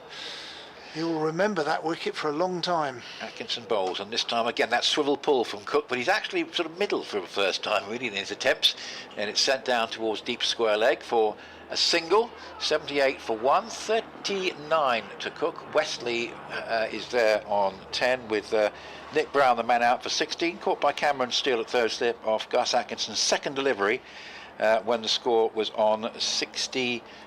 So an intriguing morning so far. I'm going to bring Mark back in for the last half hour before lunch after a few words from you, Don. That was a good shot. That was out of the coaching angle book, really. From our perspective, he rolled his wrists. He was able to keep the ball down, beautifully executed by the left-handed former England opener, and he hit it like a tracer bullet, but it went straight out to the man on the longest boundary here at Chelmsford, which is towards the Felsted School stand. Kemal Roach enters the attack, this time for the first time from the Hayes close end, which this time Cook plays off the back foot. He negotiates it and plays it out onto the offside. Good looking delivery, but alas, no run. Good, I'm going to say not good afternoon, but It's midday. Good day. Is that not afternoon? Well, it's never afternoon till a gentleman's had his lunch, I gather. Well, you've had yours already. Oh. So you had yours about No, 11:30 this morning. that was my 11. Oh, that's your 11s. Excellent. Is that okay? Like a lunch to me. Roach on his way in, bowls. This is leg stump. It's driven into the leg side sensibly. There's a man on the pavilion boundary, which I think is is it Sibley out there? Well, there's only one run. Jack's out there doing Well, that bit of fielding. Well, he's tall as well, isn't he? Ominous this from Alistair Cook. He's on 40. It's not been a typical Alistair Cook innings, this. There's been some shots which, you know, a couple of times looking for cuts that went past the edge. He's been dropped, drives in the air. That's huge. But he's in now. What was he on? 13?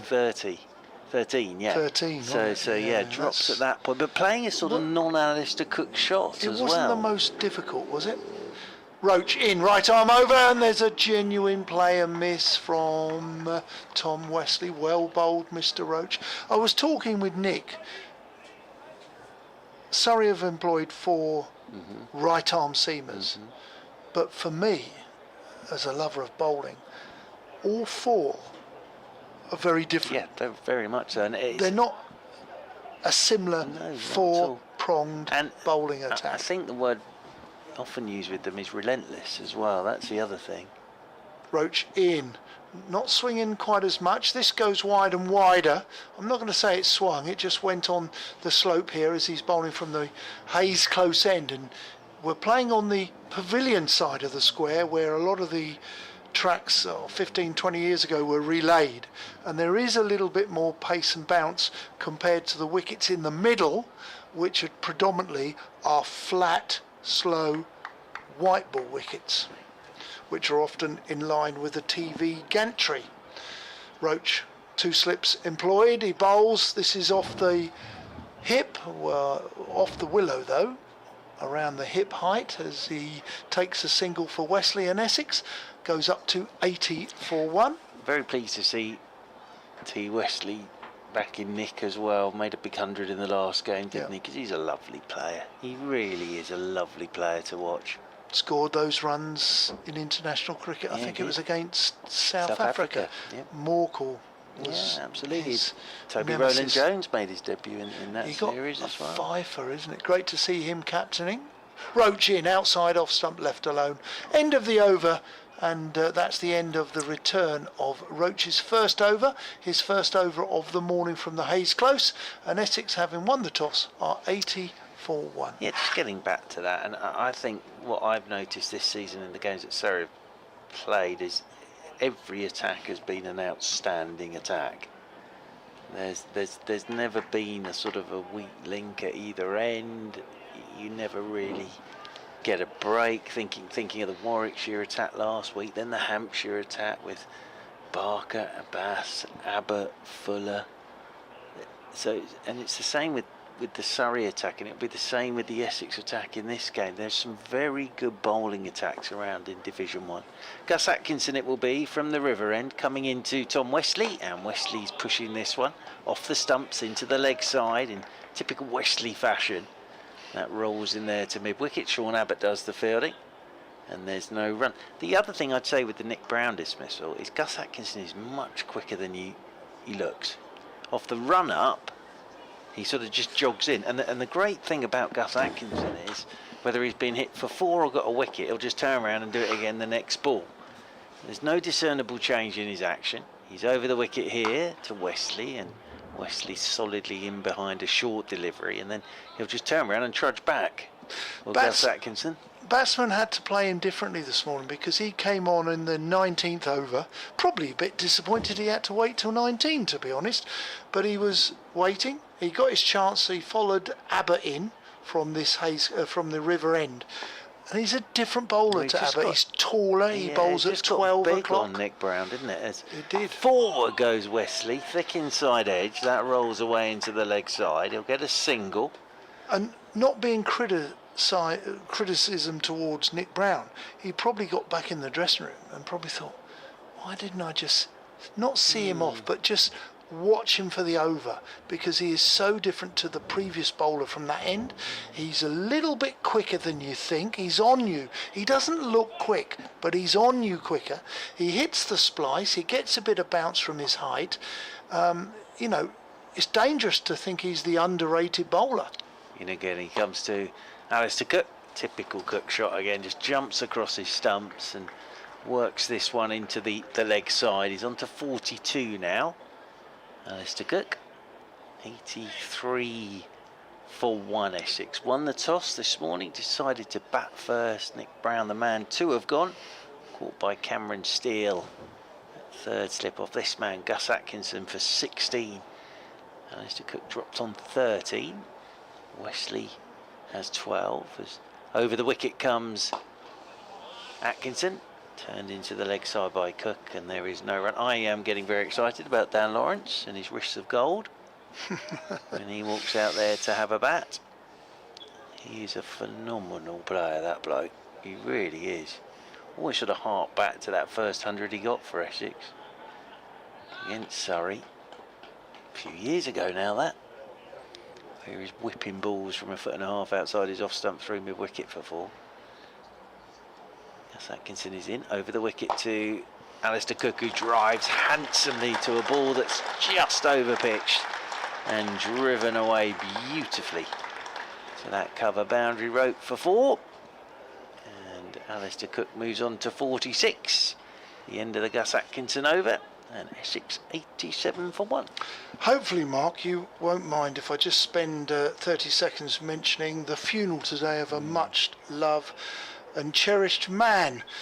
He was master in charge of cricket at Wolverston Hall. His name is Peter Sadler. Many people from the Essex-Suffolk border will remember him. He taught at Wolverston Hall for most of his life and was a housemaster, an academic and fine club cricketer in the 2 Counties League. He ended up his career at Brantham Cricket Club as Kemar Roach is on his way in. This is a forward defensive on the front foot by Tom Wesley. There is no run. So he played at Brantham well into his 50s, where he kept scoring runs. But interestingly, he was patiently guiding many inner London boys, which many Surrey followers may be aware. Wolverston Hall was an ILEA, Inner London Educational Authority school at Wolverston, just outside of Ipswich, and some of those pupils included Martin O'Fire, Phil Jupitus and actor Neil Pearson. This time it's driven by Wesley. Roach has bowled the ball, decent ball, out to mid-off, there is no run. Peter was one of those, probably rare these days, legendary schoolmasters who positively influenced the lives of many young people on so many levels and in so many ways. Rest in peace, Peter. He was a much respected schoolmaster at Wolverston Hall, just outside of Ipswich.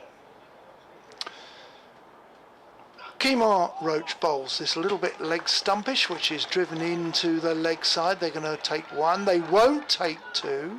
Good looking shot. Just a little too straight there from Roach, but Essex have moved on to 88 for 1. Yep, and nicely played again from Wesley. Likes it there, doesn't he, Tom Wesley? It's always reminded me a little of John Crawley, the way he plays, Tom Wesley. Tackling me, and I never got up. Very much so at rugby. But Martin O'Fire came for a trial here at Chelmsford during my days.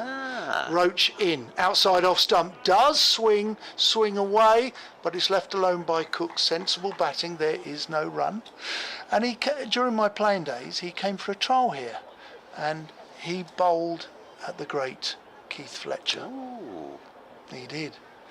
But unfortunately, Martin may be a bit nervous. He was still at school in those days. I remember travelling down with him, seeing him on the train from Colchester to Chelmsford, and we walked across. Anyway, he bowled at Keith Fletcher. Unfortunately, he bowled a head-high full toss, which Fletcher wasn't impressed. Driven through the offside. It is pitched up. Nothing wrong with that, but it pierces... Well, it goes through extra cover. It pierces cover and mid-off, and they take 4 runs. That was indeed a fine shot by Cook, which brings up his 50. Cook has made 50 in 73 balls, 97 minutes, 7 fours, and he has risen his bat to the crowd this morning here at Chelmsford. A very, very good crowd. I would tend to say, if I had to guess, I think there's about 15 to 1800 here today, enjoying the sunshine. Enjoying Alistair Kirk, because there he took a little pace towards Kemar Roach and just drove him through extra cover for 4, but this is ominous from Alistair Kirk. Just a little raise of the bat. As Gus Atkinson from the River End is into Tom Westley, who's up on his toes, tucks this one into the leg side, rolls in there towards mid-wicket, and there's no run. So Martin Afire came to this trial. The second team and the first team were having a bat, and he waited his time, and he bowled left arm pace. He didn't half run in hard. Well, he was quick, runner. Yeah. And he unfortunately bowled a beamer at Keith Fletcher, which Fletch then decided that some second team batsman can go in there, and I'm coming out. As Atkinson is in, and Westley forward he goes, plays this one down in front of him. It potters down towards the gully area. Cameron Still comes up to do the fielding, and there's no run. We didn't see him again, but he obviously made his name. He did all right in rugby, rugby union, and league. Yes. But yeah, there you go. That's a story for you one day. Well, there you Martin are. Afire. One of the great nicknames, of course, Chariot. really, he was a hell of a rugby league player. He really was.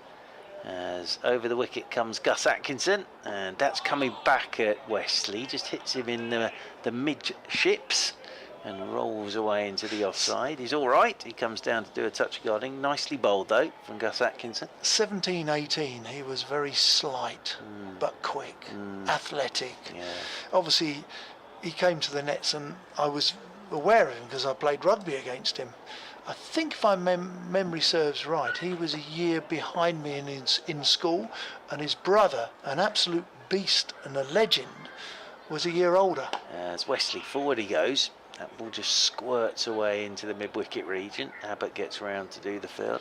But in those days, in the 80s, there were quite a number of inner London education authority schools, and one was this big boarding school out at Wolverston Hall, just inside Suffolk. Yeah, I remember when I was sort of little, playing a lot of games against London schools, and they were a formidable side. As over the wicket comes Atkinson, short one. That's a good short one as well. And just swaying inside, it was Westley. That's the effort ball from Atkinson. No ball. It's a no ball. He's overstepped the mark, but actually that's just to let Tom Westley know if he wants to slip one in short and quick he can, and Ben Folkes was off his feet taking that away to his left. Could it be given a no ball for height? Could it be? I think it was. It's a good quick delivery though from Gus Atkinson. He's in again over the wicket to Westley, and Westley's solidly in behind this one, plays it straight back up the pitch, and there is no run. Well, Surrey, who lost the toss, I am reasonably confident. I'll nearly put my mortgage on that Surrey would have batted this morning. But they've dropped one. They've dropped Sir Alistair Cook. Will that be costly? Over the wicket again goes Atkinson, and Westley late leave here. Nicely bowled by Atkinson. Good over that.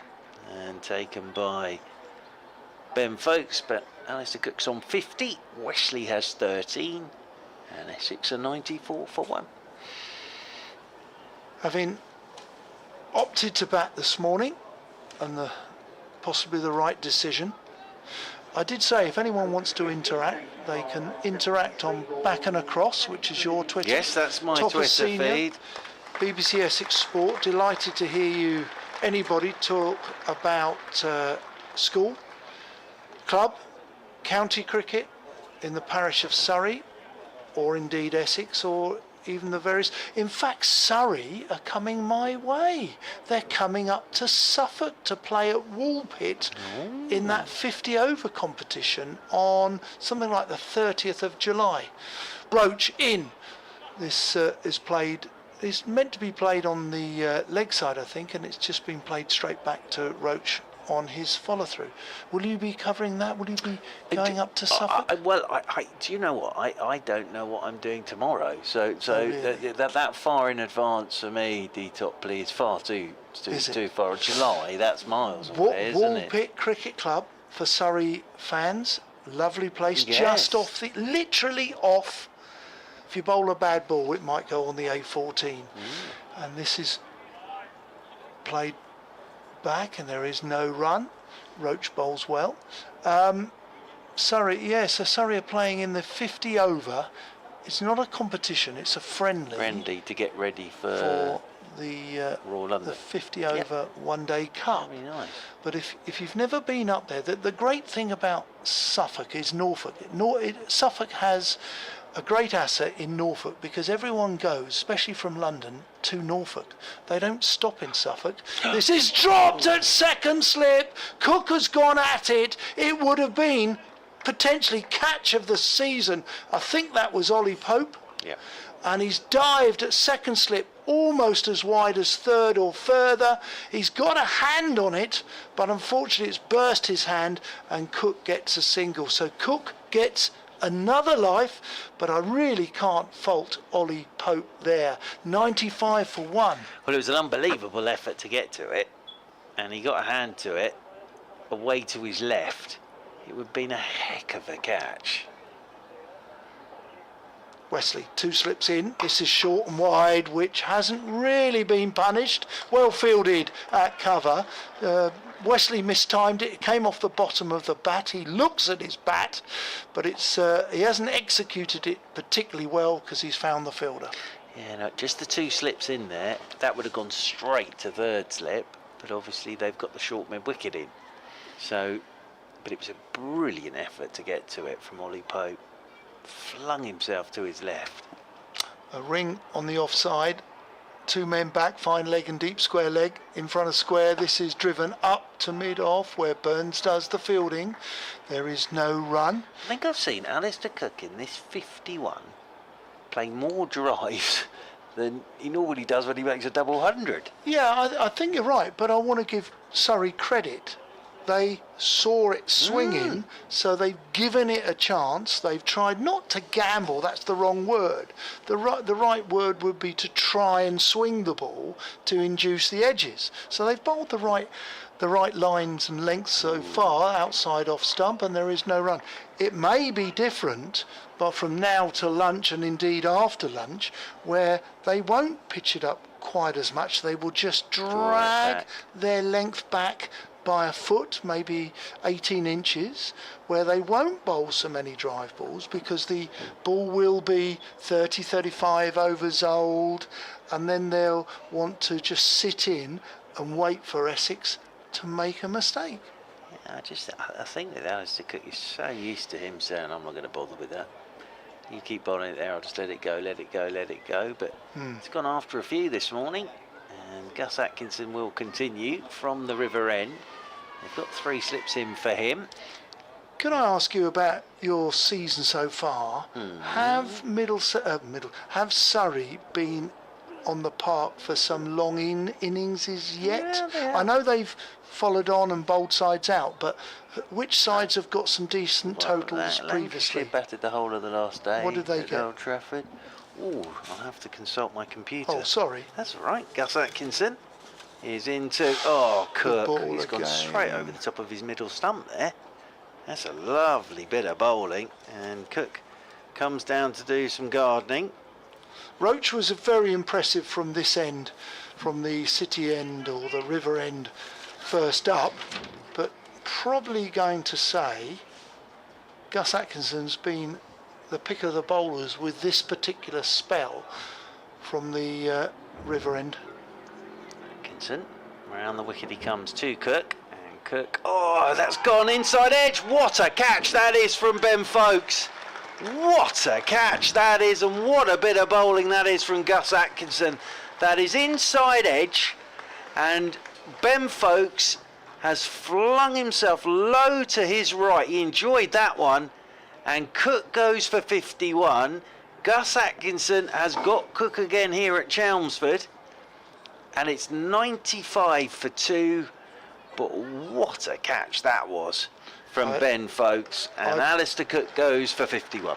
Absolutely. I just said how well Atkinson has, for me, bowled this morning from this end.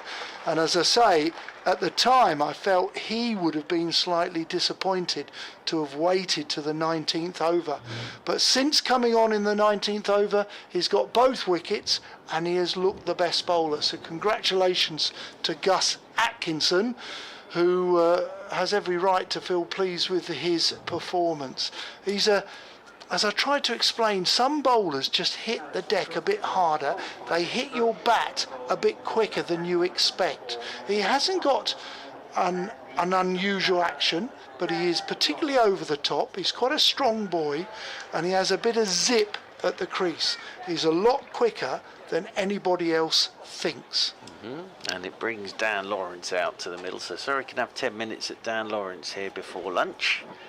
But what a catch that was from Ben Folkes. It was dying on him the whole time. Inside edge, and he's gone low to his right and come up with it one-handed. And Surrey will be pleased to see the back of Alistair Cook, but it's just a good bit of bowling that's got rid of Alistair Cook there. So the previous delivery went over his middle stump.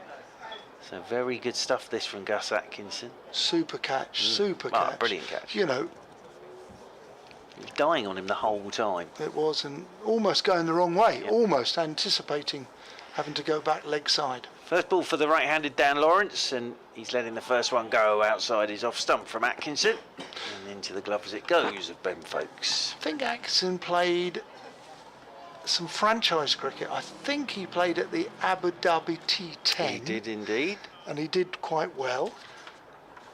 Don't think he went off to the Pakistan Super League.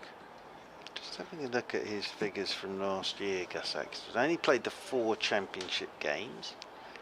As over the wicket he comes again to Lawrence, who's pushing this one off the back foot into the offside. 13 wickets he took.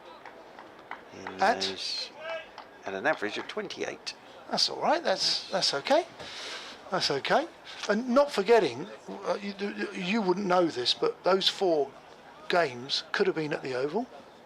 And if you're playing your cricket at the Oval, taking wickets is a little bit harder. Atkinson is over the wicket once again to Lawrence, and Lawrence is allowing this one to go for goodish length outside his off stump. But the other thing there for Surrey is to get rid of Cook before lunch. Last thing they would have wanted was him 60 not out at lunch and having a 40-minute break with his feet up and then coming back out. So it took a very good bit of cricket to get rid of Alistair Cook. Sort of dropped 1.5 times this morning.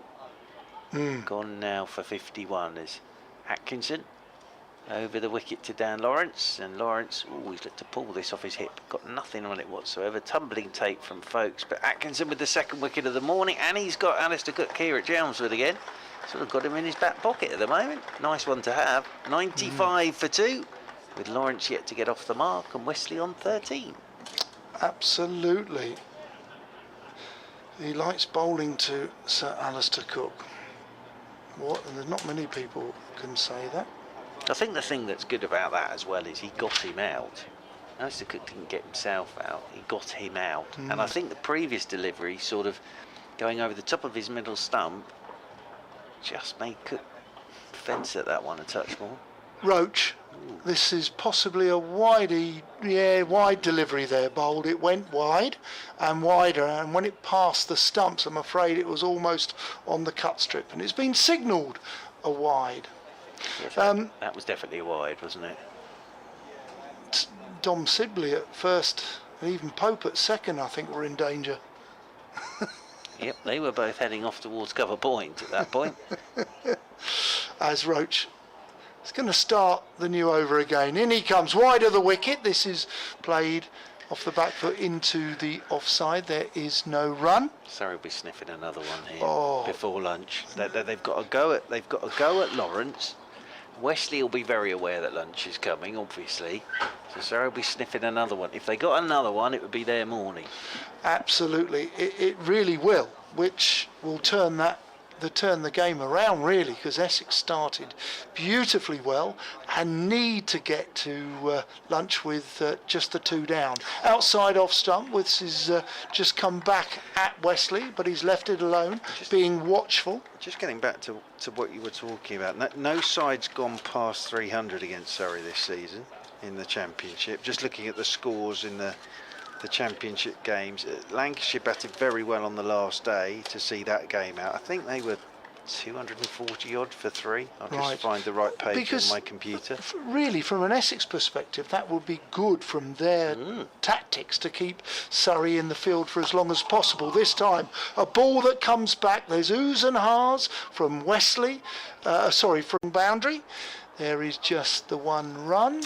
Yeah, so Lancashire 291 and 247 for 3. Hampshire 254 and 258. Telling a story. And then against Warwickshire 150 and 141. So nobody has got 300 yet against you guys. Essex will be targeting that and more. I don't think it's a bad surface, but you're batting against a decent bowling lineup. 2 slips, ring in the offside, mid-on, mid-wicket, deep square leg and a deep fine leg as Lawrence takes guard. He needs to be sensible here and smart and see himself through to lunch. 5 more minutes, Roach is in, bowls outside off stump, leaves it alone. It goes a little wider, decent ball, but alas, no shot played. Lawrence wanders off towards square leg. 100 at Lords, wasn't it, in the opening? Yeah, played game well. Of the season. He's a terrific player, this bloke. Essex played really well. Middlesex batted poorly. Roland Jones, you mentioned him, he got 7 for, and he led his side back into the game. But then both innings, they capitulated. I mean, they were 4 for 4 and not many for 4 in the second innings. Outside off stump, left alone. Not such a good delivery. End of the over, the 30th over of the morning. Essex, having won the toss, have moved to 97 for 2. I'll tell you what, I know he's retired, but cool. Imagine if Ireland could just say to Tim Murtagh, do you fancy one more test against England at Lords? Because he is deadly there, isn't he? Absolutely deadly. And do you remember the last time that England were all out before lunch? They were. He knows the ground, he works the slopes. If it's flat, he uses the slopes. He has a little bit of nibble, if there's nibble to be had, and on his day he can swing it. Absolutely. 11 in the last game for Middlesex. Gus Atkinson from the river end then coming into Tom Wesley and just clipped away, but they're going to cut that strength out for Wesley by having the man out at deep backward square. So it's a lovely looking shot for 1 run. And Dan Lawrence comes on to strike. The other thing that sort of Surrey can do and sides do sometimes is just sit in. Surrey will be quite happy to do that if they need to this afternoon, but if they could pick up 1 more before lunch, they'd be over the moon. 97 for 2, Essex. As Atkinson is into Lawrence, and Lawrence lets this one go as it comes back a touch out. And the sun's just disappearing behind some hazy cloud now. So we do have some hazy cloud above the ground. Are we going to make an executive decision? Are we taking our jumpers off this afternoon? I'm not taking mine off because I'm wearing my cardigan. It's sort of a what are they called? V-neck cut-off sleeve. Tank top. Tank top. Thank you. They're back in fashion. As forward goes Lawrence, plays this one back up the pitch, and there's no run. So sky blue shirt. Tank top. You look superbly attired. Thank you very much indeed, Mr. Topley. It's very good of you. I feel smart. Nicely clothed for the temperature. I don't think I'll be needing to remove any items of clothing. Oh my lord. He's unzipping something to my right, as in over the wicket. Oh, is Atkinson. Bold. That's well played as well by Lawrence. I think Lawrence pulled the bat inside the line of that. Yep. Good cricket that all round. And that's taken by Ben Folkes away to his right hand side. But good delivery, little lift, and then Lawrence has just pulled the bat inside the line at the last moment. He's had a good morning as Gus Atkinson. Very good. Very impressive. 2 for 20 now in his 7th over. Gus Atkinson. So over the wicket he comes once again to Lawrence, and Lawrence is off the mark as he gets up on his toes, turns the ball into the leg side, thinking about 2, there isn't 2 there. And Jordan Clark comes round to do the fielding. That'll be another single to the Essex total. 99 for 2 Essex. This might well be the last over before lunch, actually. I don't know which clock they go by. That one. do you know what you're going to have for lunch? I don't know how it all works. I know you get a little... I would go over to the cabin behind that corner in front of the retirement flats. They have a little curry. I think that is the best on the ground for As me. in over the wicket comes Atkinson, then to Wesley off his hip. He just whips this one in pure Wesley fashion for a single that brings up the 100. Neatly and tidily for Essex. If that is lunch, that is very neat and tidy, because they will go to lunch on 100 for 2. Thank you, Mark. We've got an update to do at 1 o'clock for BBC Essex. We hope you've enjoyed the morning's proceedings, and we look forward to your company in about 35 minutes' time.